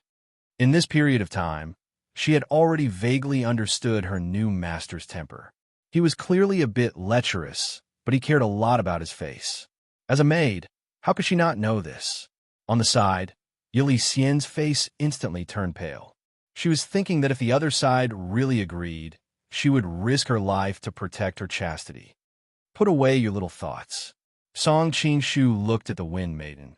"In the bitter, cold lands of the north, it will be bone-chilling at night, and there won't be any heat left. I'm afraid your little life will be gone if you sleep for a night." "Then what about you?" The Wind Maiden's heart warmed. Although this new master's mouth was very fierce, he seemed to be very kind. The Watermoon Great Sect would not think this much for disciples like them in the past. Song Qing-shu tied a rope to the two ends of the tent before tapping his feet and lying down. "I'll sleep here." "Master, how did you do this?" The Wind Maiden quickly ran over to take a look. It was clearly a normal rope, so how could a person maintain their balance when sleeping on it? Yili Xian on the side also looked at this strange scene with wide eyes. Was this man really a messenger sent by Allah? "It's fine as long as your heart is calm." Song Qing-shu couldn't help thinking of Xiaolong Nu. If he knew this earlier, he would have been more careful when he was playing with Li Qingluo. Otherwise, she wouldn't have left without saying goodbye. Thinking of this regret, the rope couldn't help shaking, and he quickly gathered his thoughts. If he accidentally fell down after acting cool, it would really be shameful.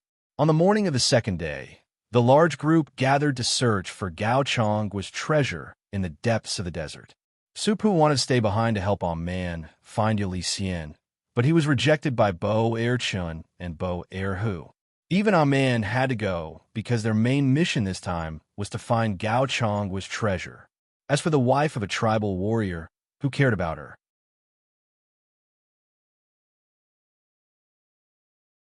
Chapter 23:33. Song Qing-shu's heart turned cold. He finally remembered that when he was heading north from the western summer country, he had met Li Wenxiu and Supu being attacked by the Watermoon Main sect.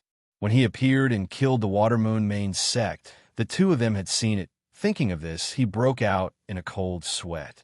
He had been so tense in Helen City that he had forgotten about this matter. Boer was reorganizing the army on the side. He wanted to find Yili Xian last night and have some fun, but who would have thought that he wouldn't be able to find a single hair after working all night? His heart was filled with anger, so he was shouting at his subordinates and did not hear what was happening over here. Bo Chun heard Su Pu's words and looked at Song Qing-shu with a bit of suspicion.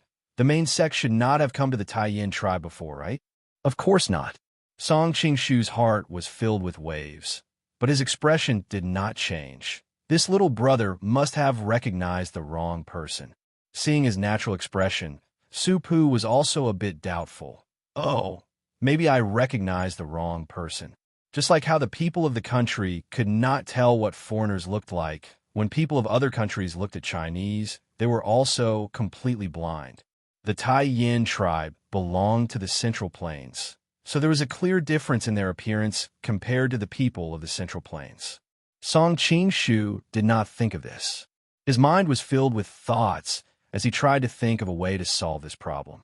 At this time, he saw Su Pu's eyes light up, and he quickly ran to the side. "Man, you're here?" Song Qing-shu looked back and finally understood why Old Man Wu's son could not forget them, and Wiley Winchell lost to her in the original work. It was rare to see such a beautiful young girl. Standing there timidly, she was like the most beautiful flower on the grassland, causing people to involuntarily feel a sense of tenderness and care for her. Song Qingshu couldn't help thinking of the vase with Princess Xiangxiang's face in Xingqing Palace. To a certain degree, the two girls were similar, like they were both elves of the plains. Looking at this young girl that looked similar to Yili Xian, he couldn't help feeling a bit of regret. If he won a last night, he could have tasted the most beautiful flower on the plains. Of course, this was just a fleeting thought. It was normal to think about many things, but whether or not one took action was the difference between humans and beasts. Su Pu and the others didn't let me find my mother. They forced me to come here. Seeing her lover, a man couldn't help but rush over and cry beside him. I was also forcibly brought here by them. Su Pu comforted his lover while glaring at Wei-chun and the others. Er-chan said in a deep voice, "The search for the treasures of Gaochang is a mission personally ordered by the Great Khan. No one can afford to delay it." But seeing a man's pitiful appearance, he couldn't bring himself to say anything harsh. So he said, "You don't have to worry. I'll leave a 100-man team here to help find your mother." Beside them, Surik and Churku also tried to persuade them. They were older and could naturally tell that the Mongolians did not come with good intentions. If a conflict really broke out, they would be the ones to suffer. Only then did Amon wipe away her tears and join the team. In addition to her and Su Pu, Churku's disciples, Camel and Sansur, were also in the Taiyin tribe. They were all famous warriors in the tribe and were very familiar with the surrounding terrain. Baidu before setting off, Song Qingshu finally saw Old Man Wu Sun, who had just arrived. He noticed that his face was pale and there was a faint green aura between his eyebrows.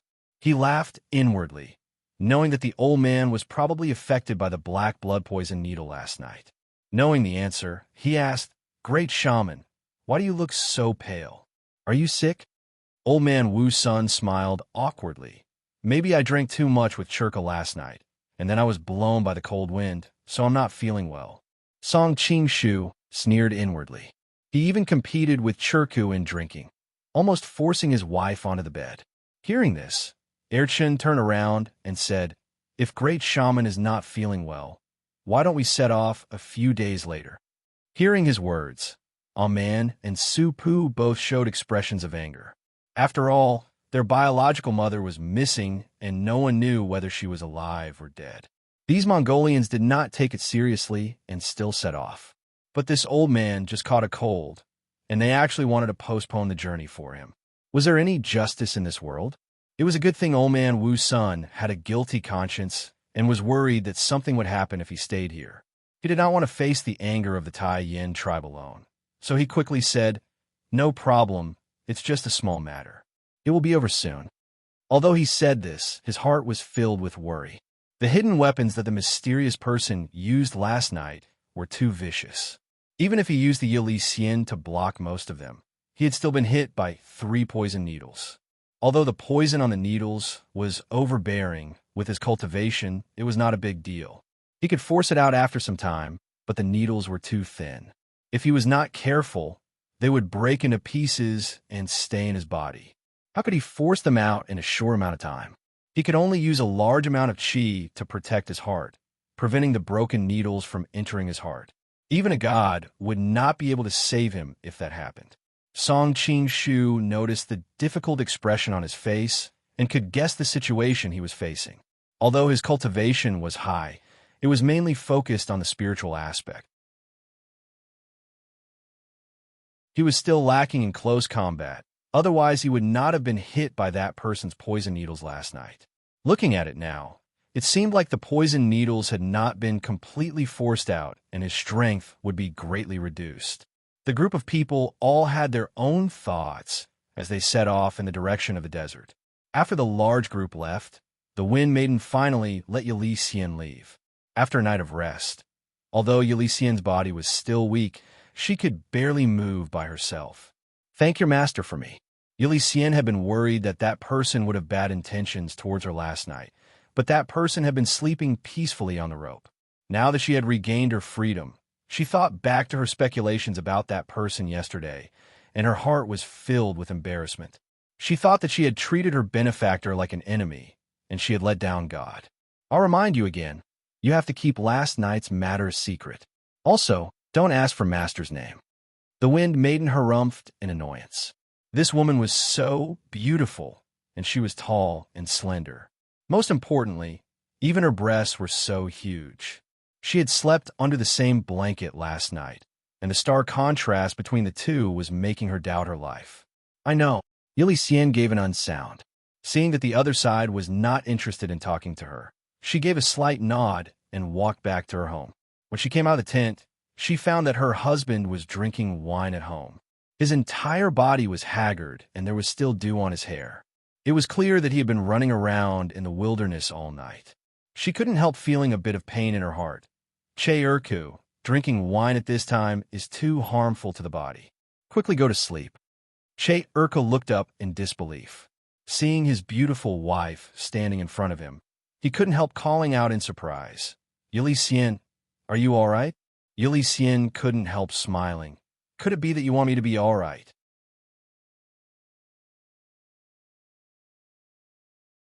Chapter 23:34. Feeling her husband's warm chest, Yili Xian, who had been worried all night, finally relaxed. Yesterday, there was a thief that suddenly entered my tent, and then there was a mysterious masked person that suddenly charged in, and the two of them fought. That masked person could not win, so he shot out many poison needles when he left. That thief used me as a shield, but he was also hit by the poison needles. Hearing that you all dare to come, they quickly ran away. She followed their previous agreement and spoke in a half-truth and half-lie. Poison needles? Che Ku was shocked. You were hit by poison needles? Also, why didn't we see you when we came in? There was a messenger sent by the true Lord that knew you couldn't save me, so he took me away to cure the poison. Yili Xian's face was slightly red, looking even more beautiful than the most beautiful flower on the plains. Who is the true Lord's messenger? Che Ku asked with a frown. I also don't know his identity. Yili Xian shook her head. She was wondering if she should find a chance to ask who in the Mongolian envoys had a maid. You spent the night with that man? Che Ku was instantly filled with jealousy. It had to be known that when Yili Xian was a young girl, she had attracted many men's attention. The most famous one was a warrior from the same tribe called Viraki. In the past, the two of them had almost died fighting over her. Because his wife was too beautiful and he had many pursuers, he was very sensitive to this matter. Yili Xian couldn't help angrily saying, I already told you that the other side was the true Lord's messenger, and he was saving me. What are you thinking? Seeing his wife angry, Che Ku instantly became soft.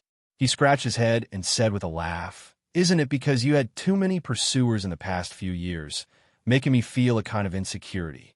Yili Xian angrily said, still mentioning the matters of the past, Our daughter is already so big now. Che Ku helped his wife sit down as he said, But you are still this beautiful. Who in the tribe doesn't say that you don't look like a man's elder sister when you stand together? Just like that bastard Su Rook, his eyes always look at you when he drinks. I am very clear on what he is thinking.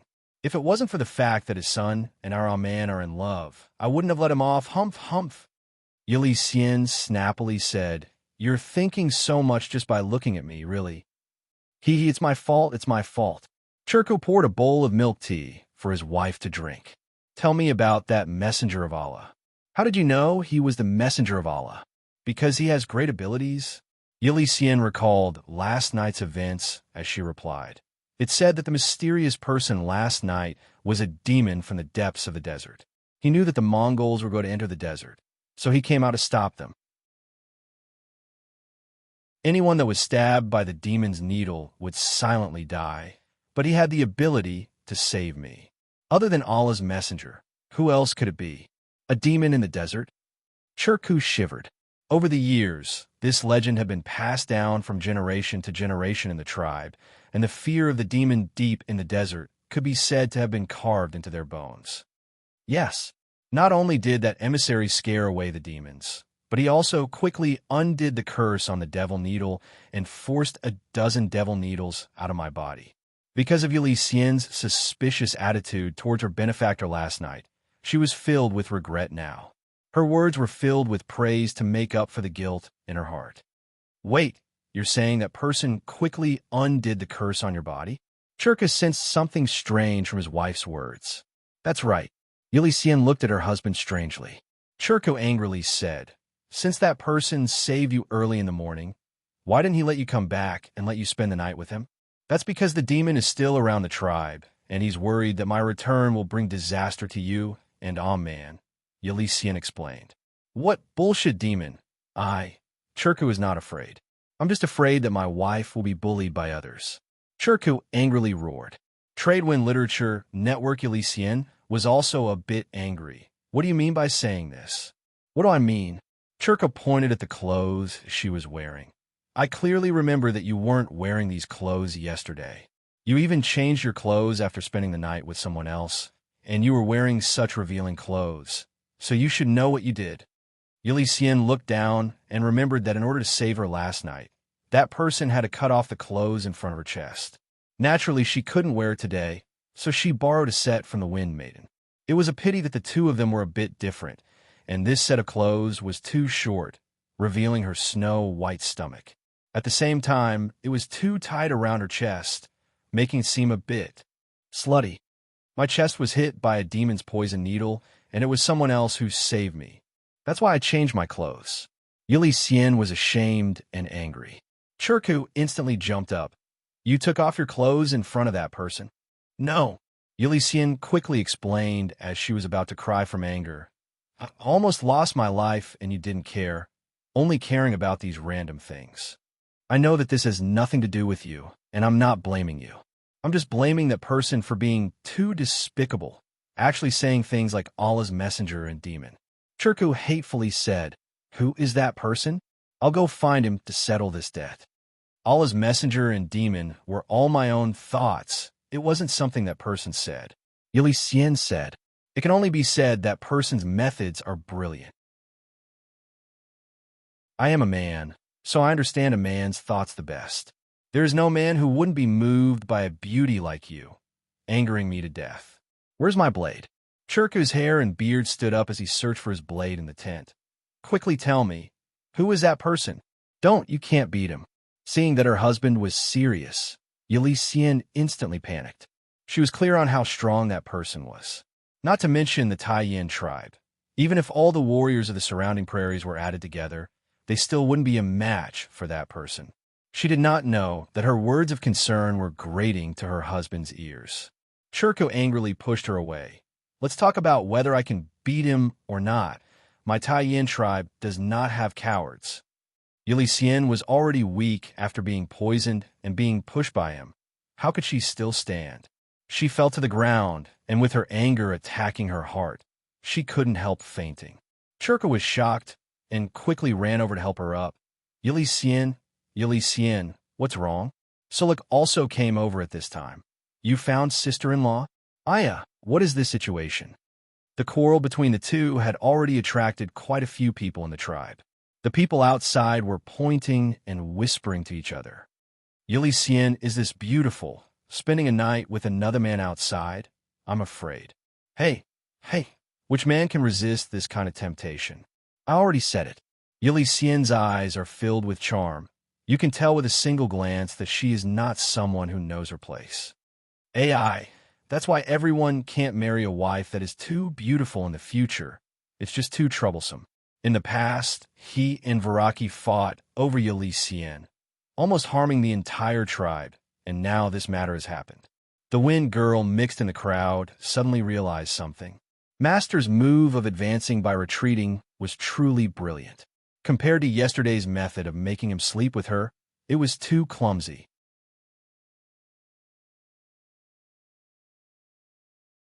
Chapter 23:35. The Mongolian army walked for dozens of miles to the west. According to the guides, Supu, Sansur, and the others, the desert was just behind them, and they would be very far away from the next oasis. So, Okan ordered the army to rest and resupply here. A smile flashed across Song Qingshu's face. Why did it feel like the service station on the highway in his previous life? But if you missed the service station on the highway, you wouldn't be able to go to the toilet or refuel. But in the Gobi Desert, if you didn't take care of your supplies and missed an oasis, you might pay with your life. Gobi. Listening to those people shouting, Song Qingshu thought of the beautiful and gentle woman in the Jin kingdom, and the corners of his mouth rose slightly. Achoo! Song Qingshu suddenly felt his nose itch and sneezed a few times in a row. Could it be that someone was bad-mouthing him behind his back? A man, who was standing beside him, looked over and said softly, "In this season, the weather on the grassland changes greatly from day to night. Most of you Han people are not used to it, so it's easy for you to get sick. Put this herb near your nose, and your symptoms should be better." As she spoke, she handed over a sachet. A few dried herbs could be vaguely seen from the sachet, making her wrist even more white and delicate. Seeing that the corners of her eyes were red, she was obviously still worried about her mother's safety. Song Qingshu couldn't help but laugh. "Little girl, you have a good heart. But I'm not Han, I'm Dongying." Since he was going to put on a show, he had to go all the way. He didn't want to be seen through by his Mongolian companions. Dongying? I've never heard of it. Where is Dongying? Although there was still worry on her face, the girl's longing for the outside world made Man's beautiful eyes shine brightly. "It's very far in the east. After reaching the seaside, we have to cross the sea for thousands of miles." Song Qingshu explained. So far, Man couldn't help but click her tongue. "I've never seen the sea in my life." Song Qingshu answered subconsciously. "I'll take you to see the sea when there's a chance." The Golden Snake Camp was located in Shandong, and there were seas all around. The Divine Dragon Island, the Peach Blossom Island, and even the Chivalry Island were deep in the sea. She could see the sea at any place. Almond blushed. "Thank you, but Sup will take me there. There's no need to trouble you." "I was rude." Song Qingshu smiled apologetically. "If there's a chance, I'll entertain you. Let's go together." Man's eyes lit up. "Sure, Man." Supu rode over from nearby and stared at Song Qingshu with an unfriendly expression. "Supu, this uncle said he'll take us to his place to play, and we'll be able to see the sea." Almond looked at her lover with excitement. Supu snorted and pulled Almond to the side. "What's so good about the sea? It's not as good as the grasslands." "My dad said that the Han can't be trusted. Who knows what kind of evil plans they have." Feeling the hostility from the youth, Song Qingshu couldn't help but laugh. Of course, he wouldn't get angry because of this. The only thing he was curious about was that he seemed to be intimate with Li Wenxiu last time. What was the relationship between the three now? Unfortunately, it wasn't convenient for him to ask.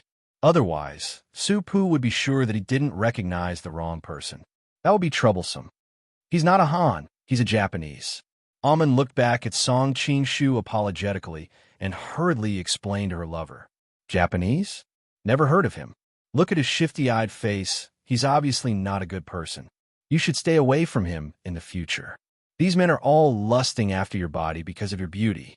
Although Su Pu deliberately lowered his voice, how could he hide it from Song Qingshu's eyes and ears?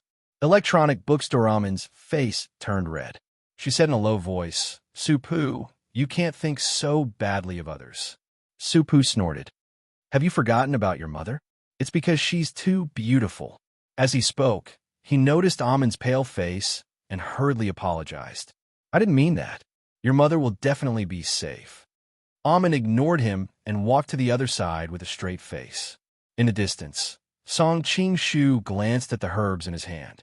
He was grateful to the little girl, but he didn't want to see her sad all the time. So he said to her using secret voice sending, "Don't worry, your mother is fine. When you return to the tribe, she will welcome you at home." Amon looked around in shock. Who's talking?" Supu, who had caught up, was confused. "I'm talking to you." Amon shook her head. "It's not your voice." At this time, Sanser suddenly said, "There's a rumor in the tribe that there are evil spirits in the desert. Could it be the voice of that evil spirit?" As soon as these words came out, the surrounding Taiyin people all shivered. At this time, another disciple of Churku, Camel, laughed and scolded. "Sanser is really a coward. There's still some distance from here to the desert. Even if there are evil spirits, they won't run so far. Both Sansur and Camel were Churka's apprentices. Camel was as strong as Camel, so people called him so, and few people even remembered his real name. Sansur was shorter in stature and was more agile. Hearing his mockery, Sansur's face turned red. Nonsense, when have I ever been afraid? Which young man in the tribe didn't like Amun? How could they let it go after losing face in front of their sweetheart? Soon, they started fighting with Camel. Only Amun clasped her hands in front of her chest and prayed in her heart. That voice was not scary at all. It was definitely not a demon. Could it be that Allah took pity on us and specially told me about my mother? Thinking of this, she became spirited. She found a secluded place and prayed very sincerely. Unfortunately, the voice never appeared again. She quietly knelt on the grass, her face full of piety and holiness like a goddess from heaven. Even the Mongolian soldiers around her, who were used to burning, killing, and looting, could not bring themselves to blaspheme her. Song Qingshu glanced in the direction of Elder Wu Sun and saw that he was sitting on the ground with his eyes closed. Obviously, he was concentrating on forcing the poison out of his body. Song Qingshu secretly sighed in relief. Fortunately, he was poisoned. Otherwise, if he tried to do something bad to Amun along the way, it would be difficult for Song Qingshu to deal with him in public. After replenishing their supplies here, Wu Chun and Boar called for their respective tribes to set off, and the group continued westward. The further west they went, the more desolate it became.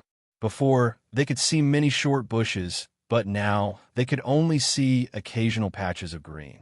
Most of the bushes were dried up and half buried in the desert. Everywhere they looked, there was only yellow sand. After walking for more than 100 miles, they finally reached the next oasis. The sky was already dark, so Wu Chun and Boar ordered the main army to set up camp here and rest for the night. The Mongolians were preparing to set up tents, but they were stopped by Su Pu. It turned out that the desert here would be cold at night, and sometimes there would be sandstorms. Ordinary tents would not be able to withstand it. So he, Sansur, and Camel taught the soldiers to dig sand pits, and then lay in the pits with blankets wrapped around them.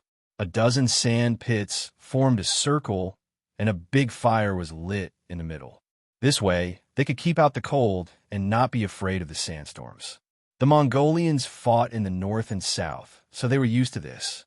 After the order was passed down, the soldiers quickly dug the sand pits and lit a bonfire to share the dry food. After teaching the Mongolian soldiers how to dig the pits, Su Pu planned to go back to talk to Amun. He accidentally angered her during the day, and he did not know if she had calmed down by now. You're tuning into the Warrior Lore YouTube channel. Don't forget to subscribe and join us on this journey to catch the most captivating stories.